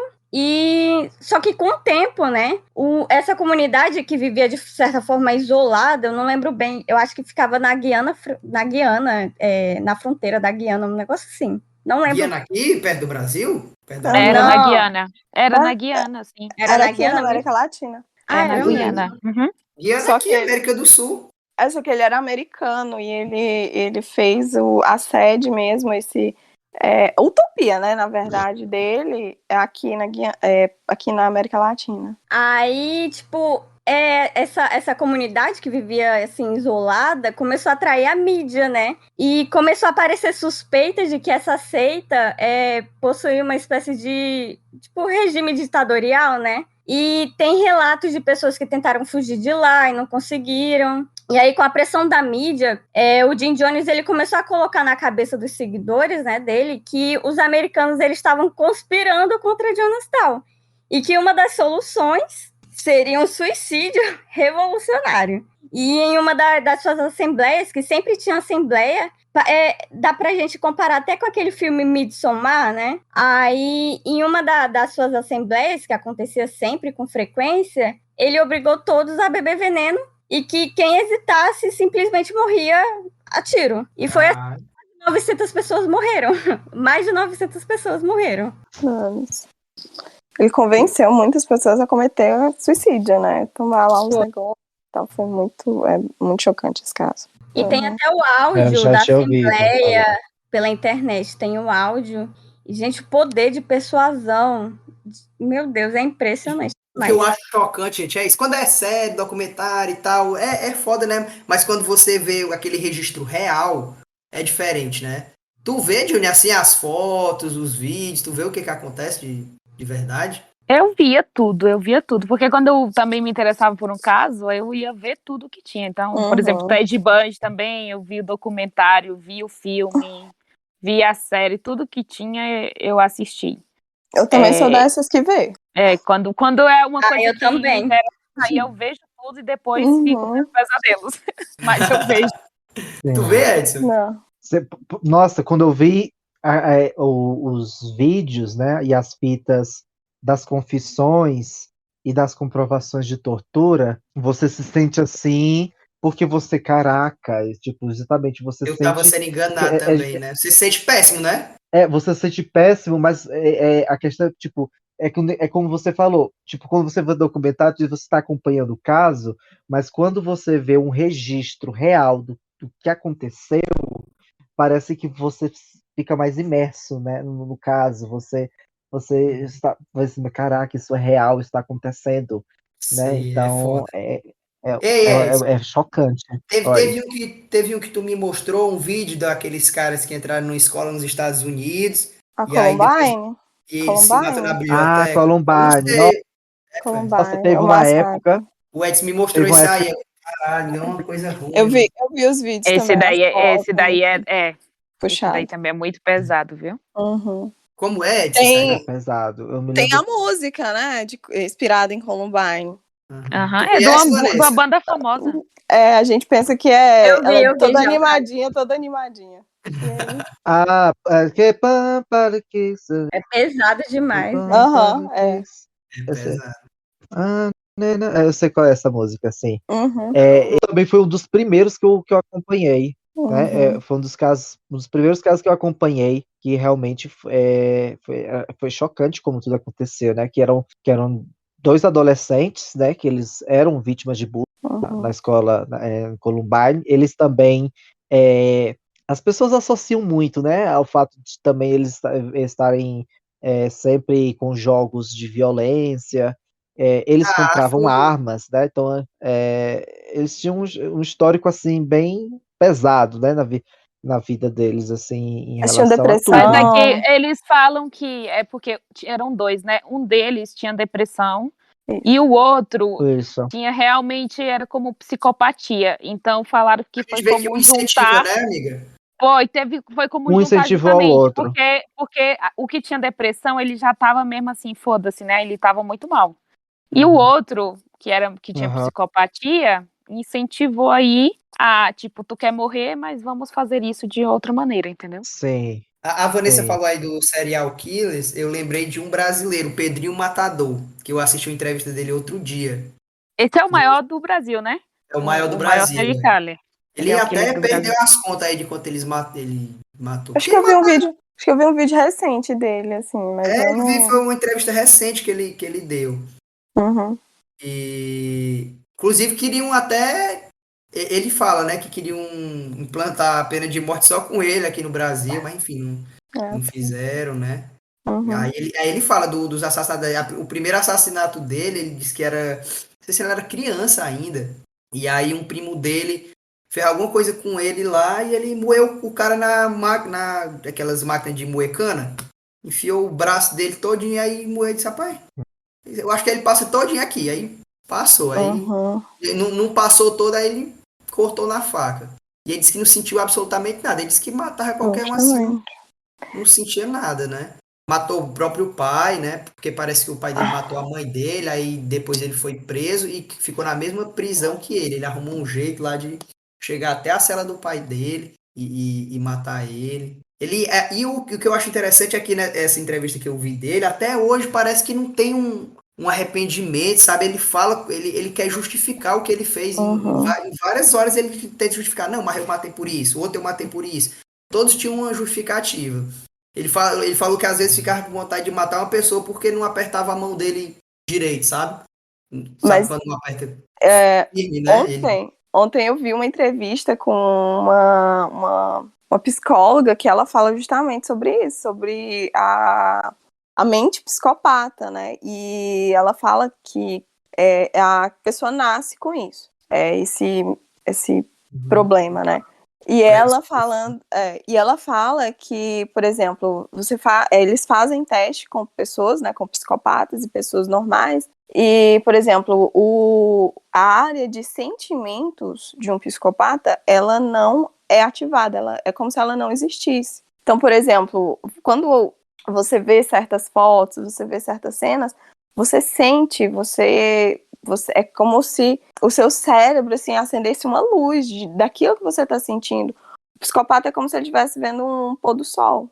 Não é nada para ele, não é nada. Então, sim. é justamente o que o Pedrinho fala, né? Que ele não sente nada. Que tem um caso, por exemplo, que eu acho que foi o caso que mais me chocou, assim, que é o caso do vampiro de Niterói. Não sei se vocês já viram falar Eu, do eu já vampiro de ouvi Niterói. falar, eu já Já ouvi falar, apareceu. mas nunca me aprofundei, não. eu Não, já ouvi falar nunca. no chupacu de Goianinha.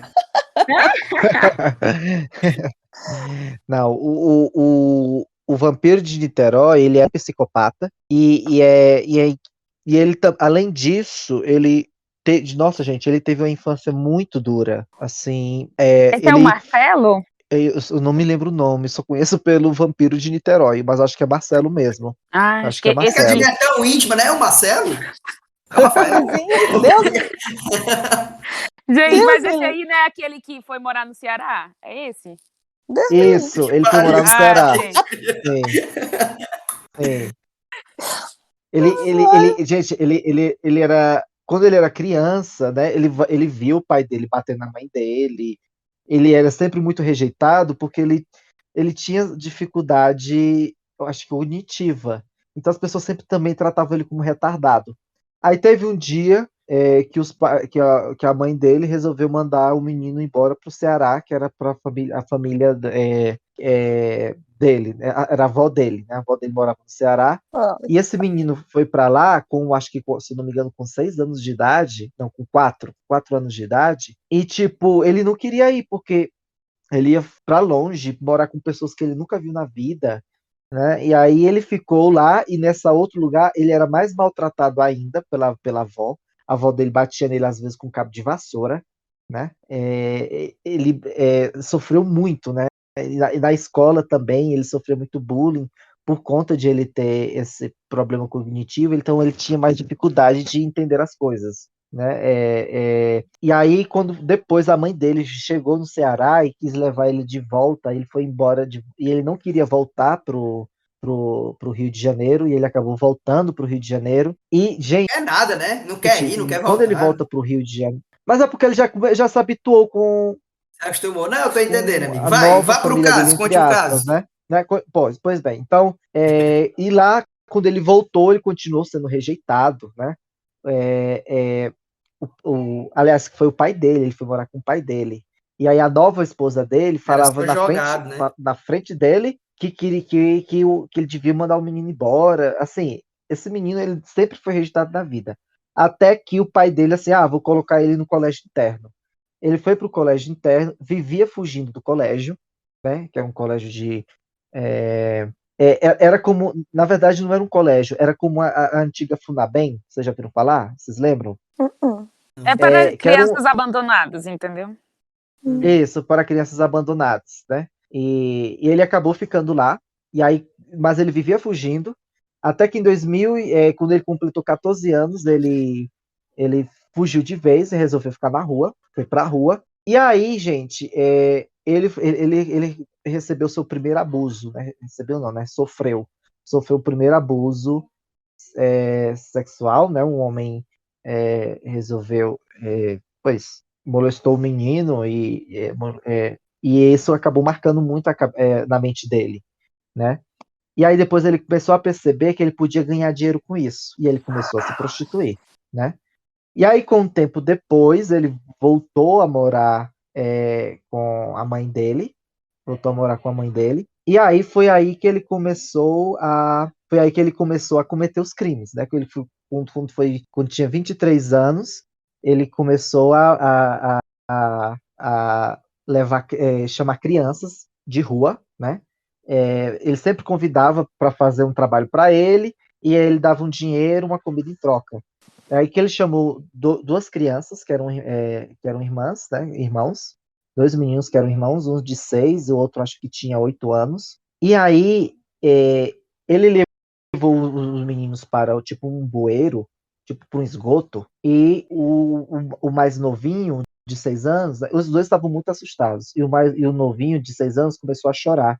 Então ele pegou e matou a criança de 6 anos na frente do irmão. E aí, depois ele resolveu passar a noite, estuprou a criança, a outra que ficou, né? Passou a noite toda com ela, e quando foi no outro dia, o menino conseguiu fugir, né? E aí, a partir daí,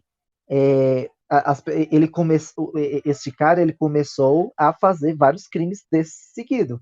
E eram todas crianças de rua, situação de rua, que ele convidava em troca de dinheiro, em troca de uma comida, mas acabava matando as crianças, né? Ele estuprava e matava as crianças. Gente, é, se eu não me engano, este foi o serial killer, né? Ele é um serial killer que chamou muita atenção por a quantidade de mortos em quanto tempo. Ele matou, gente, 14 crianças em 8 meses.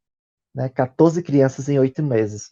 E ele, pois, ele é psicopata, né? Ele tinha uma doença mental, claramente, e ele não foi preso, por dizer assim, não foi. Ele foi, na verdade, levado para como se chama esse local onde Manicômio? um manicômio, né? Algo assim. Eu não sei. E, gente, Eu acho que nem se até usa mais esse hoje, termo, eu acho. eu não me esqueci o nome, tinha um nome para isso. E, gente, até hoje ele está com 50 e poucos anos. Para ele, era justificado a morte das crianças, né? Como você fala, para ele, na verdade, ele fez um bem para as crianças, porque ele tinha ouvido na adolescência um pastor falando que as crianças, até os 14 anos, vão para o céu, né? E que depois dos 14 anos a criança, a pessoa ia para o inferno. Então ele acreditava que matando as crianças ele estava salvando elas, porque elas iam para o céu. E, Um bom, serial chama killer muito a... também um serial killer que também não foi preso, ele foi para uma clínica assim psiquiátrica, foi o Maníaco do Parque. Ele também, o laudo lá deu que ele era, né? Mas ele foi pra cadeia também. Ele ficou Não, um mas, tempo na cadeia. sim. Aí depois, né? Uhum. Inclusive, ele era recordista de cartas. Mulheres. Sim, as mulheres mandavam carta para ele, né? Isso Para não mim, entra na minha cabeça. para mim foi o de Goiás. Vocês viram esse que é recente, o serial killer que é de Goiás? O Lázaro? A outra Não. íntima, né? O Lázaro? Deu, Felipe. Ali, pertinho, ali, Ceilândia. Ele também matou, se eu não me engano, ele matou cerca de 30 mulheres. Né? Aliás, ele não matava só mulheres também, né? Ele matava homens também. Ele também recebia, eu vi que ele recebeu muitas cartas, se eu não me engano, eu acho que ele bateu até o recorde. Porque esse caso é mais recente, eu acho que foi de 2015 ou 2016, né? O serial killer de Goiás. Acho que era de Goiás. Dilne, qual é o caso mais chocante que tu já viu? Eu vou contar um caso aqui que ele é considerado o maior serial killer do mundo, que mais matou pessoas, e ele é colombiano. Então, esse serial killer, ele matava crianças também, era criança adolescente, sabe? E ele agiu mais ou menos durante 8 anos, mas ele diz que matou mais de 300, mas só, entre aspas, né, 138 foram confirmadas, né? Ou seja, por isso ele é considerado o maior serial killer do mundo. E por que ele não era pego, né? Porque ele matava principalmente crianças pobres, e aí vocês já sabem, né? Criança pobre ou de rua e coisas assim, então ninguém dava falta. E ele mudava de cidade o tempo todo, ele sempre estava mudando de estado e de cidade aqui. Então, quando começava assim já, né, as pessoas perceberem que estavam desaparecendo crianças, ele ia para outro lugar. E o modus operandi dele era justamente oferecer, que nem esse outro aí, oferecer comida, oferecer, vamos fazer esse trabalho, eu vou pagar para você fazer isso, e que era uma maneira dele pegar as crianças, né? E ele também levava, tipo assim, em tal lugar, e ia levando a criança caminhando, né, para já cansar. E ela não conseguia fugir, sim? Então ele tinha toda essa forma de agir. E ele só foi pego, não foi por investigação, por nada disso, foi que ele pegou um menino e o menino conseguiu fugir. E aí o menino conseguiu fugir, conseguiu encontrar assim, do meio do mato que ele estava. Era um menino de 14 anos, então ele era um pouquinho mais forte, né? Por isso ele conseguiu se desvencilhar e fugir. E aí ele encontrou a polícia, falou, mais ou menos, e a polícia estava com a suspeita, mas não tinha ideia de quem era, porque realmente tinha muitas crianças desaparecendo. E aí conseguiram prendê-lo. Ele está na cadeia agora, mas aqui na Colômbia, que nem no Brasil, não pode passar, não existe pena perpétua. Uhum. Então, está justamente nesse momento essa questão, sabe, sobre ele já deveria sair, mas obviamente ele não tem condições. Se ele sair, ele vai sair e matar mais crianças, entendeu? Então tá toda uma discussão aqui sobre essa questão de prisão perpétua e coisas assim, porque ele realmente já matou muito, e quando entrevistam ele também, é que nem você estava falando, ele não demonstra nenhuma Nenhum sentimento. arrependimento, nenhum sentimento, nada. É como se ele não tivesse feito nada. E ele fala que ele matou mais de 300. Nossa. O Pedrinho tá solto aqui. Tem um livro muito bom que fala sobre psicopatas, né? Como é que funciona meio que a mente deles, que é Mentes Perigosas. É muito bom. Aí explica direitinho essa história de que a mente psicopata não possui empatia, né? Pelo outro. Uhum. Não tem emoção nenhuma, basicamente. Eu acho que dos crimes assim, né, gente, mais chocantes, os responsáveis sempre são os psicopatas, né? Eles é que são responsáveis pelos crimes que a gente mesmo se assusta, né? Tem vários tipos, né, de crime, mas eu acho que os mais chocantes são, acho que acaba sendo feito pelos psicopatas. É verdade. Nossa, tem casos que, assim, a maioria dos casos eu consigo assistir tudo, mas tem alguns que a gente meio que para no meio do caminho, porque tem uns que é difícil entender como que a pessoa é capaz de fazer aquilo. Qual foi o que tu desistiu, Nath? Um que eu desisti, que assim, eu meio que não consegui assistir todo, mas eu voltei a assistir depois, foi o Ives Otto. Ele é um caso aqui brasileiro, mas na verdade, porque assim, eu tava assistindo aquela série da Netflix, né, Investigação Criminal, que tem vários casos aqui. Primeiro é o da Isabela Nardoni, e esse tá na primeira temporada. E aí eu tava assistindo ele, tava maratonando. Quando chegou no caso dele, eu comecei a assistir.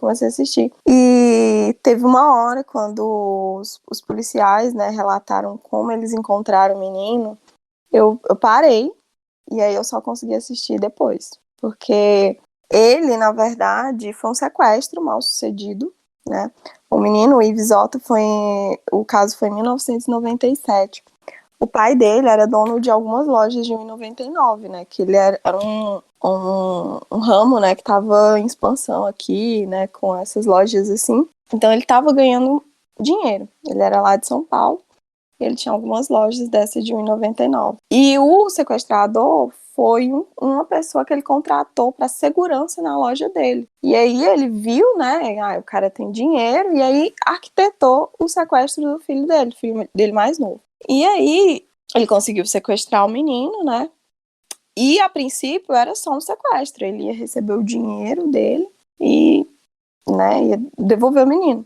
Só que o menino, ele era muito inteligente. E o problema foi porque ele reconheceu o sequestrador. Ele viu o cara uma vez, o sequestrador lá, o segurança do pai dele, ele viu uma vez. E ele reconheceu.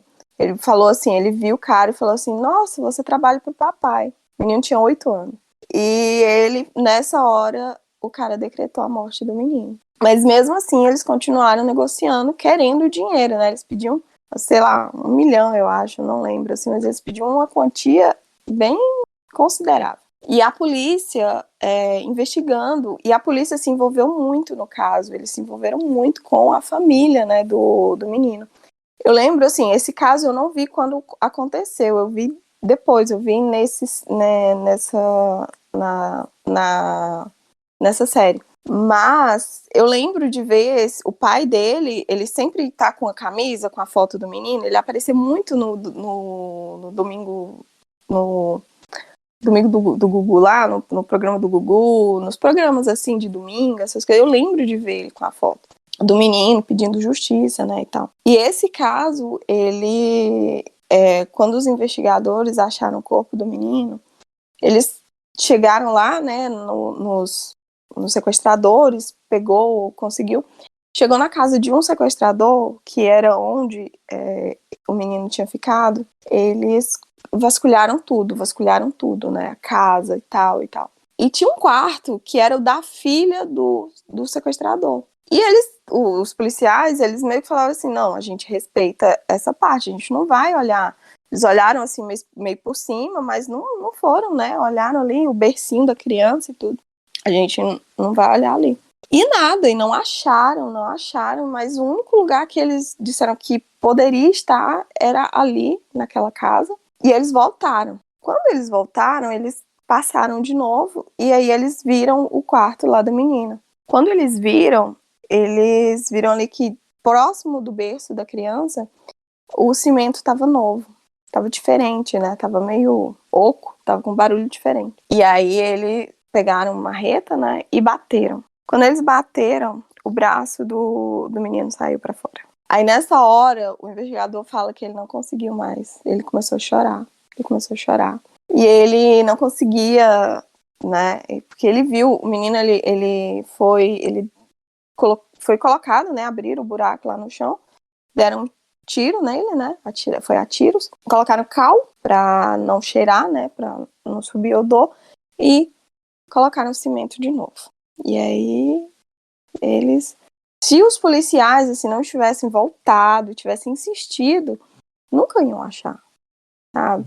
E aí essa eu parei de ver. E aí, mas depois eu voltei e terminei de ver. Mas foi pesado, porque além de envolver uma criança, né, ainda tem, nossa, todo o depoimento, porque lá eles têm os depoimentos tanto dos policiais, dos investigadores, como da família, né? E aí, assim, a emoção da pessoa quando ele achou, quando ele viu, assim, é muito difícil, assim. Vanessa, tem algum que tu não tem estômago?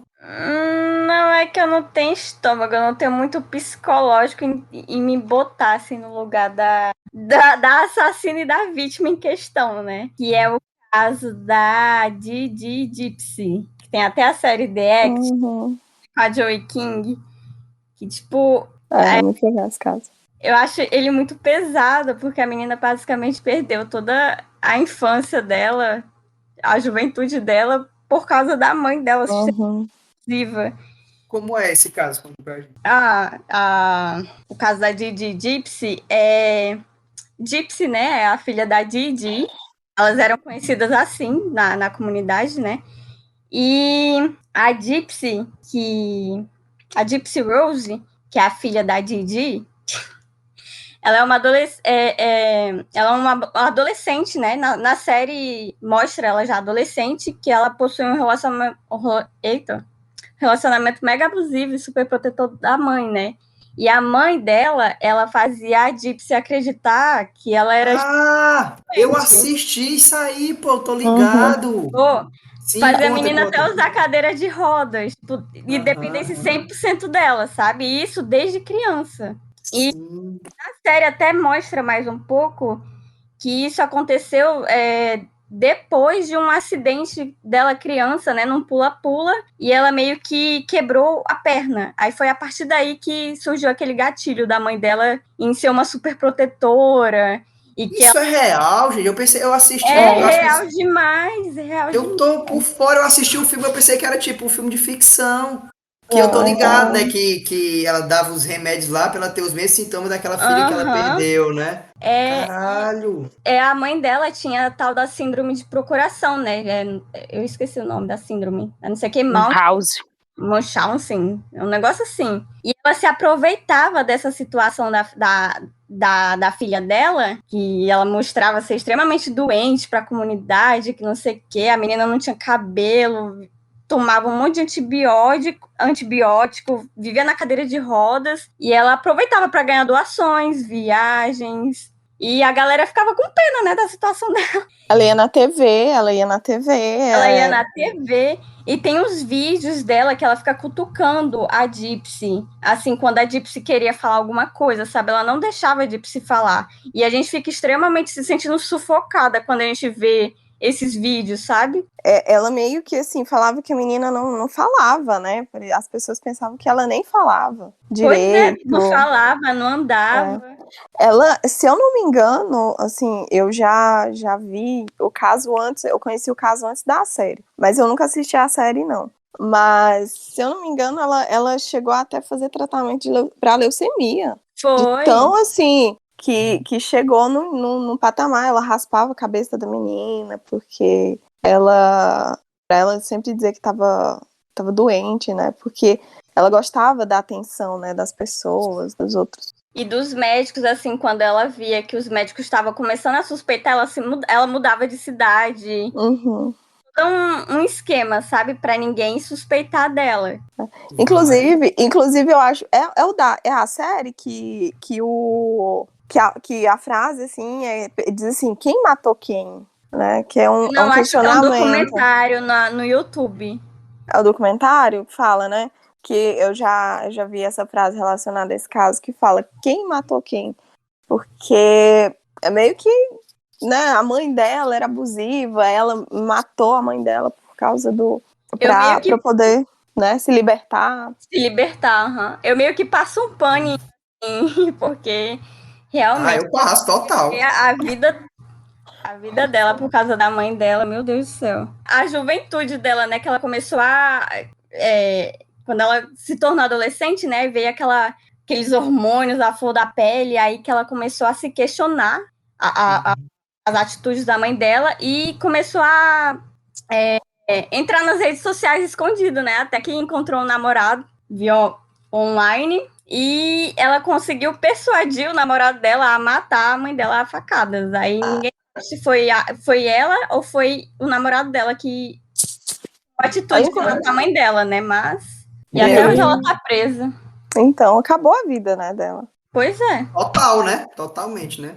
Ela nunca realmente aproveitou. Dione, e tu tem algum caso assim que tu não tem estômago? Eu não gosto de ver esses casos que tem uma pessoa sendo acusada, sabe? Que nem esse que o Edson tentou tanto me convencer a ver. Do caso Evandro? Sim, eu não, porque eu não sei, eu fico muito assim quando eu vejo assim uma pessoa inocente que foi acusada Cara, e que tá inocente. presa, porque eu sempre fico pensando em, gente, a pessoa perdeu a vida toda por um negócio que inventaram, uma investigação mal feita. Eu não gosto de ver muito esses casos, não. Quando eu vejo que é assim, eu lembro que muitas pessoas recomendaram uma série que é Make a Murder, né?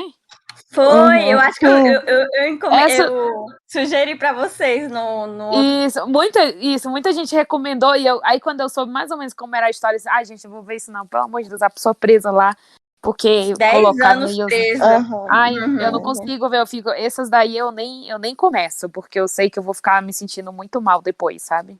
Também, Dione, são os piores pra mim. Por mais que a inocência seja provada, para muita gente ainda acredita-se que a pessoa é culpada. Né? Independente, a pessoa ela perdeu tempo e ela de vida. perdeu. Gente, tudo que nós temos é a nossa vida. A pessoa perder a vida inteira com um negócio que não fez, acho que não tem coisa pior. É muito pesado. De fato. Eu lembro que um que eu vi, assim, que... Mudando totalmente de assunto, mas que quando eu assisti, por acaso, eu tava assistindo o Cabrini. Não sei por que motivo, não sei quanto também. Eu acho que eu já até falei pra você, cheguei a comentar, que era de um casal que matava...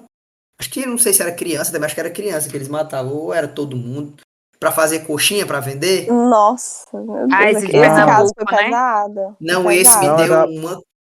Eram mulheres, horrível. não, que eles matavam? Não. Eu me lembro que ele matou uma criança, não? Era uma criança. Meio canibalismo, fazer coxinha. Gente, mexer com coxinha, eles mataram várias pessoas, hein? E todo mundo da cidade comia as coxinhas dele. Não, e o pior, gente, eles dando a entrevista pro Cabrini, né? Tipo, mais uma vez, né? Sem mostrar arrependimento. E a mulher, né, que fazia, ela dizia, não, é igual carne de frango. Meu Deus. É igual, é normal, tipo... Você comeria, ela falando pro Cabrini, assim, tipo... Gente, aí não, eu não aguentei. Não, esse aí realmente... Não deu pra mim. É tanto que eu nem sei como eu nem me aprofundei, não. Eu só vi a entrevista dele, né, com eles e explicando mais ou menos ali o que aconteceu, que eles sequestravam. Aí eu não sei se colocavam pra trabalhar pra isso por algum tempo, depois matava, né, e vendia. Enfim, gente. Mais algum caso que vocês queiram trazer? Nossa, tem tantos. O Jack Estripador, que é bastante famoso. Alguém consegue falar sobre ele aí? Dar algum resumo, pelo menos? Não, eu não consigo falar. Eu já ouvi falar, é muito famoso, assim, mas eu nunca... Porque eu também não conheço, porque eu tô perguntando, porque eu vi o Metaforando, vocês se ligam? Sim.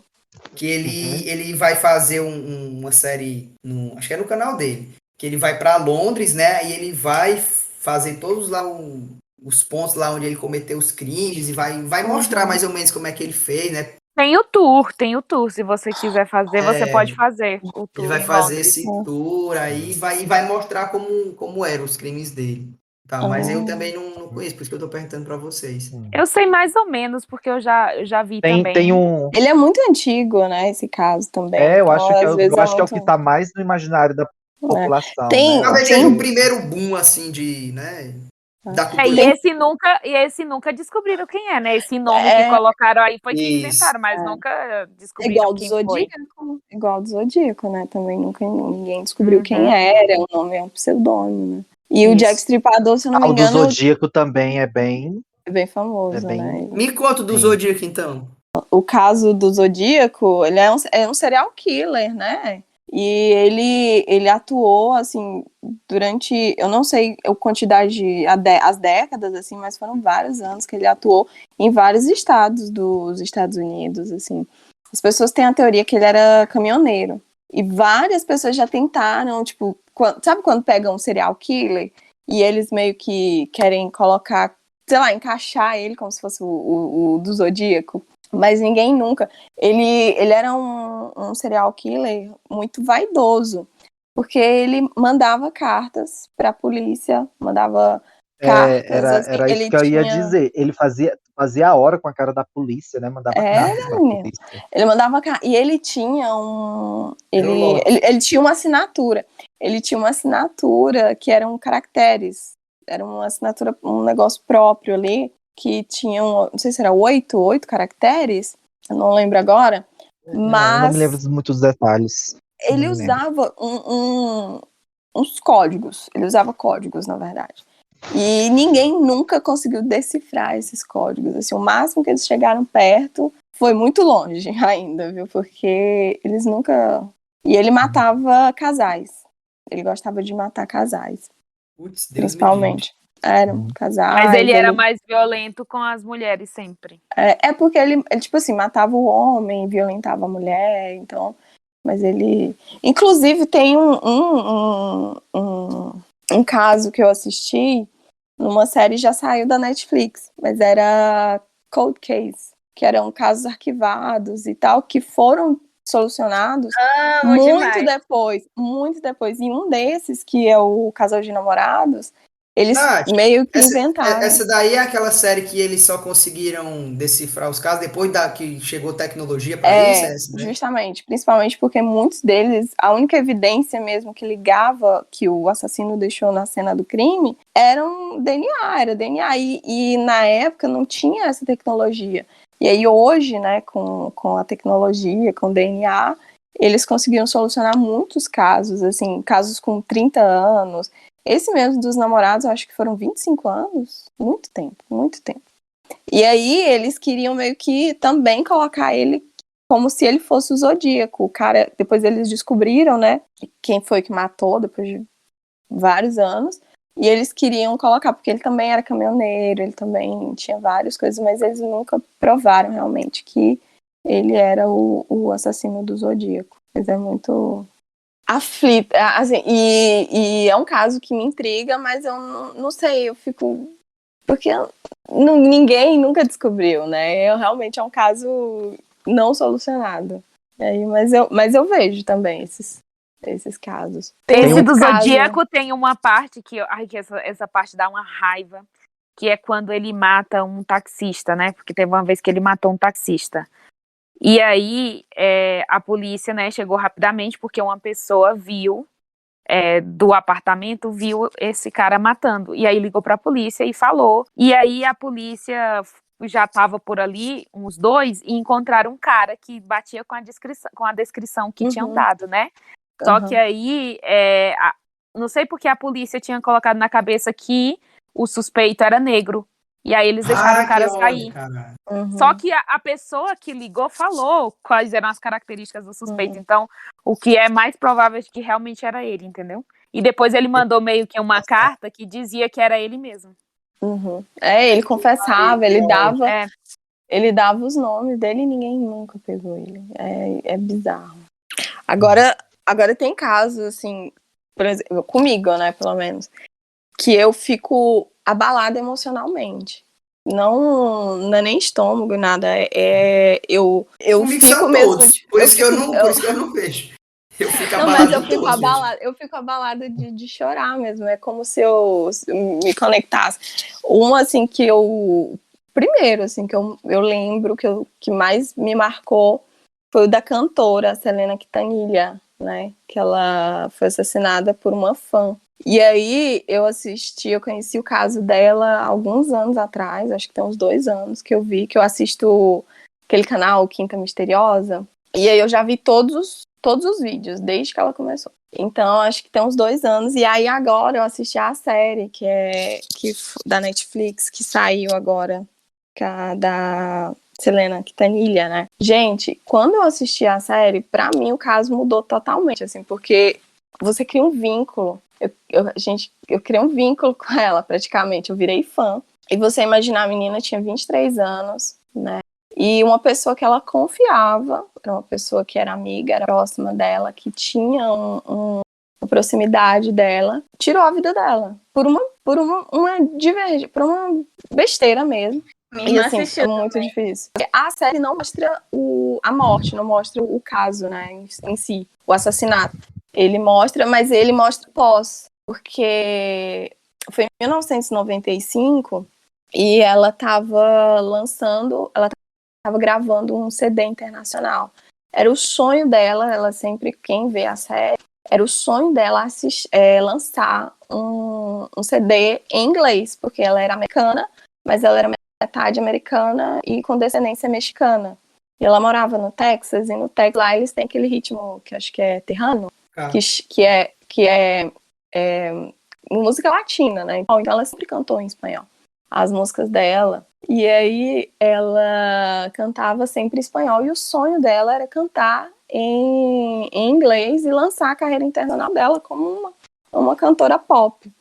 E ela estava gravando esse CD, né, quando aconteceu.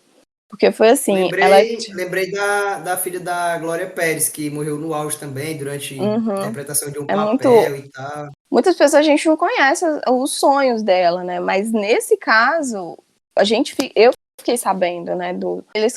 O pai viu que a filha tinha talento, o pai acreditava muito no talento da filha dela, né? E aí criou a banda, né? Celina e Los Dinos, que era ela, o irmão dela e a irmã dela na bateria. Então eles foram muitos anos, né? Para poder conseguir o sucesso, né? E quando ela consegue, ela né, acontece essa tragédia na vida dela, né? Ela conheceu, na verdade, quem matou ela foi a fã dela, né? Ela era diretora do fã-clube dela. O nome dela era Saldivar. Yolanda Saldivar, o nome da Me mulher. confirma uma coisa, eu acompanhei um pouquinho e foi o pai dela que colocou essa fã dela para trabalhar, né? Assim, Porque, na verdade, ela insistiu, né? Porque, assim, chegou um nível que estava crescendo muitos fãs dela, né? E aí o pai dela falou, olha, consegue uma pessoa para cuidar do fã-clube, né? Para criar um fã-clube para ela, para cuidar disso. Porque a gente não consegue, porque a carreira dela era cuidada pelo pai dela, o pai dela era o empresário. E aí, ela se ofereceu. Ela falou, olha, eu quero, o meu sonho é trabalhar, eu sou muito fã da Celina, ela era obcecada por ela, né, inclusive. na série mostra o quarto dela, Ela né? era como se fosse E aí ela falou, eu quero, inclusive ela começou trabalhando sem remuneração, ela não era remunerada, porque ela disse que ela era enfermeira, né, então ela já ganhava o dinheiro dela e ela começou não remunerada. E aí ela fez um trabalho muito bom lá, porque cresceu realmente os fãs dela, ela chegou a ter vários e tudo, e acabou ganhando a confiança da Celina, acabou se aproximando, e ela virou meio que gerente dela, então cuidava da carreira dela, né? E aí, quando a Celina quis abrir as lojas dela, porque a Celina gostava muito de moda e ela quis abrir uma boutique, ela colocou a Yolanda para gerenciar essas boutiques. E aí, em março de 95, o pai dela recebeu reclamações do fã-clube de fãs que tinham pagado o valor mensal, né, a mensalidade, e não tinham recebido as fotos, os brindes. E aí ele foi e questionar a Yolanda, e ela falou que era mentira, porque ela sempre, né, falava que era mentira e tudo. E a Celina era um pouco inocente também, mas o pai dela demitiu ela no começo de março, né, de 95. pai dela demitiu ela. Só que a Yolanda, ela tinha muitos documentos da empresa, e aí ela ficava meio que chantageando, né, a Celina para ela se encontrar, para ela conversar, porque ela queria voltar, ela queria continuar trabalhando para ela. E aí ela, nesse meio termo, ela compra uma arma. E aí, no dia 30 de março de 95, a Celina vai no hotel, ela tá hospedada no hotel lá em Corpus Christi, que era a cidade que ela morava, que a Celina morava. E aí, no dia 30 de março, ela vai com o marido dela, com o Cris Pérez, lá. E a Yolanda entrega para pegar os documentos, né? E a Yolanda entrega os papéis, né? Entrega uma parte. A Celina pensa que ela entrega tudo. E aí, quando ela descobre que não tá tudo, que tá faltando, aí ela liga pra Yolanda, né? E a Yolanda, não, vem aqui amanhã de manhã. Quando ela chega lá amanhã, no outro dia de manhã, né, no dia 31 de março, a Yolanda começa a inventar, dizendo que ela foi abusada, que ela foi no México, e abusaram dela, fizeram, né? E aí a Celina leva ela no hospital. Quando ela chega no hospital, o médico fala, não tem indício nenhum de nenhuma violentação, nada, não aconteceu nada com ela. Aí a Celina meio que estoura com ela, né? Fala que ela tá mentindo, que ela, né? E tem uma discussão realmente com a Yolanda. Elas voltam pro hotel e meio que ela dá um ultimato, né, pra ela. E nisso, quando a Celina tá saindo, a Yolanda dá um tiro nas costas da Celina, pega uma artéria. A bala sai até hoje, ninguém nunca achou o resto, né, da bala. Projétil. Aí pegou uma artéria e para você ver, ela sai correndo, ela faz o percurso até o lobby do hotel, né, do quarto até o lobby do hotel, ela sai correndo, ela joga as cenas, né, mostra, ela jogou a bolsa dela no chão, ela sai correndo, ela chega no lobby do hotel, ela consegue falar o número do quarto que a Yolanda tava, ela fala que a Yolanda atirou nela, né? E ela Tem o vídeo, desmaia. Tem as cenas reais? Não tem a cena, mas tem as sim. fotos. Tem as Ah. fotos do percurso que ela fez, né? O hotel tá lá até hoje. E aí ela chega e conta, né? Tem a gravação da chamada de emergência da pessoa do hotel, que fala, olha, tem uma mulher aqui, ela foi baleada, ela fala que ela fala o nome da pessoa, né, que baleou ela e tal, e chama a polícia. A ambulância chega em 3 minutos, né? Chegou em 3 minutos, já pegou ela, e a polícia chega em seguida, né? E a Yolanda, ela meio que tava correndo, foi pro carro dela, a polícia chegou, ela se trancou no carro dela, foram 10 horas de negociação. Ela, inclusive, tem um vídeo dela dizendo que ia se matar, que ela não queria fazer isso e tal. E depois disso levam, né, a Celina imediatamente para o hospital. Tentam reanimar ela, mas como pegou uma artéria, ela teve uma hemorragia interna muito forte, ela perdeu muito sangue. Aí 1h da tarde ela foi declarada morta. E é muito triste, né? Porque aí depois eu vi o caso, eu vi essa história primeiro, aí depois eu vim assistir a série.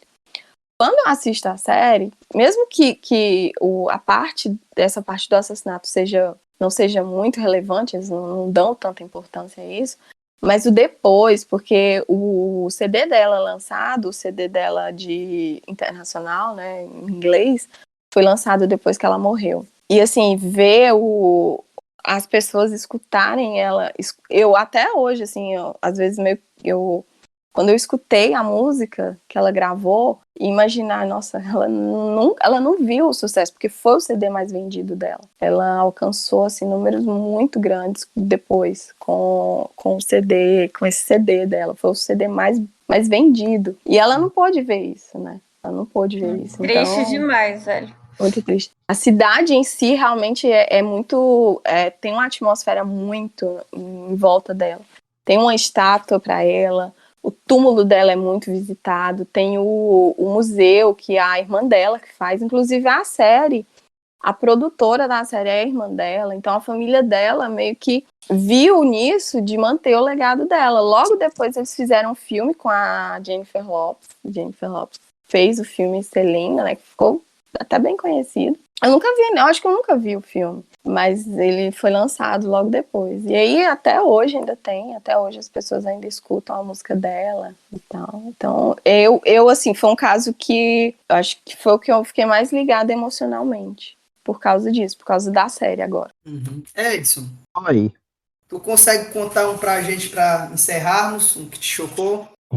Eu tenho um que eu descobri recentemente por conta de um filme que estreou. Ia estrear nos cinemas, né? Mas por conta da pandemia não pôde, né, ser levado aos cinemas. Não sei se foi colocado em algum stream, eu não recordo agora. É baseado em uma história. O nome do filme se chama Macabro, né? O nome do filme Macabro. E essa história me impressionou bastante pelas consequências deste caso, entendeu? Que é o caso dos irmãos necrófilos. Não sei se vocês já ouviram falar desse caso. Não. E gente, assim, é uma história dos anos 90, obviamente eu era criança, Até mas que pariu, os anos 90, gente. É de hard, viu? Hardcore. era hard, sim, os anos 90. Eram irmãos, né? É que nem o caso anterior, um caso que vocês falaram aqui, né? Que tinha um irmão que ele era realmente psicopata e um outro que tinha problemas mentais. E o que era psicopata, ele acabava influenciando o irmão dele, né? O que tinha problemas mentais. Então, tudo aconteceu quando um dos irmãos recebeu um fora de uma menina. E aí, ele pegou e matou essa menina, né? Ele ficou com raiva e ele matou, e depois que ele matou, ele teve relações sexuais com o corpo, gente, dessa menina. E aí, ele foi preso, né? Mas parece, na época, ele era menor de idade ainda. Então, quando cumpriu, né, os seus 18 anos, ele voltou para a sociedade, né, e tal. Só que ele tentou. Eles viviam como uma cidade, como numa zona rural muito, muito dessas realmente que é do mato mesmo, sabe, gente? E aí teve uma vez que eles estavam A perto de uma serrota. cachoeira. Mais ou menos isso, né? Estavam perto de uma cachoeira e viu que tinha um casal tomando banho na cachoeira. Então eles mataram o cara e tentaram matar a menina. Só que a menina ela conseguiu fugir, né? Essa menina conseguiu fugir. Então depois disso, depois que aconteceu isso, eles passaram a viver no mato. Eles passaram a viver como bicho do mato, os dois. Entendem? Assim, e gente, a primeira morte foi em 91 e até o ano de 96 nunca conseguiram pegar eles dois. Eles no mato. E eles viviam no mato mesmo, entendeu? Eles viviam como bicho, como animal, entendeu? Assim, não assim, viviam no mato, viviam realmente de caça, de roubo, eles roubavam algumas casas. E durante essa época, gente, eles mataram 8 mulheres, né? Aliás, não foi não somente mulheres, criança também, né? Teve uma criança que morreu. E eles matavam as mulheres e tinham relações sexuais delas depois. E aí tem aquela coisa, o serial killer, ele gosta de ter um prêmio, né? Então o que ele fazia era roubava, eles pegavam as calcinhas como prêmio. Pegavam as calcinhas das vítimas e guardavam, colecionavam as calcinhas, né? E, gente, isso foi durante 1991 e 1996. Durante esse período, ele matava essas mulheres e a comunidade, gente, em geral, passou todo esse tempo morrendo de medo. Então, o caso, inclusive, tornou conotações sobrenaturais, entendem? Começaram a haver lendas e mitos sobre eles, na verdade, terem alguma coisa aí sobrenatural. Gente, quando aconteceu isso, 70% da população foi embora de lá. A população de lá realmente. Sim, ficou um deserto aquela cidadezinha, né, aquela zona rural. 70% da população foi embora os 30% que ficaram eram armados direto, as mulheres principalmente. toda a população tinha arma nesse lugar. E aí foram chamados 200 policiais para procurar esses assassinos e nunca, assim, não conseguiam encontrar, porque eles eram, desde crianças, eles eram acostumados a viver no mato, porque os pais deles batiam muito neles, né? E aí, às vezes, os pais deles deixavam eles trancados fora de casa durante a noite. Então, eles exploravam todo o matagal eles conheciam muito bem, com a palma da mão, o matagal de lá. E aí conseguiram pegar um deles em 96, porque uma pessoa conseguiu avistar, deu 5 tiros, matou um dos irmãos, inclusive o irmão que foi morto, parece que ele estava com uma das calcinhas, ele estava usando uma das calcinhas que eles, das vítimas, né? E aí, com pouco meses depois, o outro irmão dele se entregou. E a população, obviamente, tentou linchar. Eles tiveram que circular com o menino mostrando para as pessoas que foram presos. Eles foram capturados para a população poder, enfim, ficar tranquila. Porque a população toda, o desejo delas era matar. Passaram todos esses 6 anos tentando matar eles, né? E as mortes, gente, eram mortes horríveis, né? Teve uma mulher grávida, que eles mataram a mulher grávida e tiraram a criança. Meu Deus do céu. Eles faziam coisas muito macabras, né? E aí tem esse filme que conta essa história, mas não chegou aos cinemas, né? Porque foi justamente na pandemia, eu não sei onde encontrar. Eu também não vi, mas foi um caso que me impressionou bastante, né?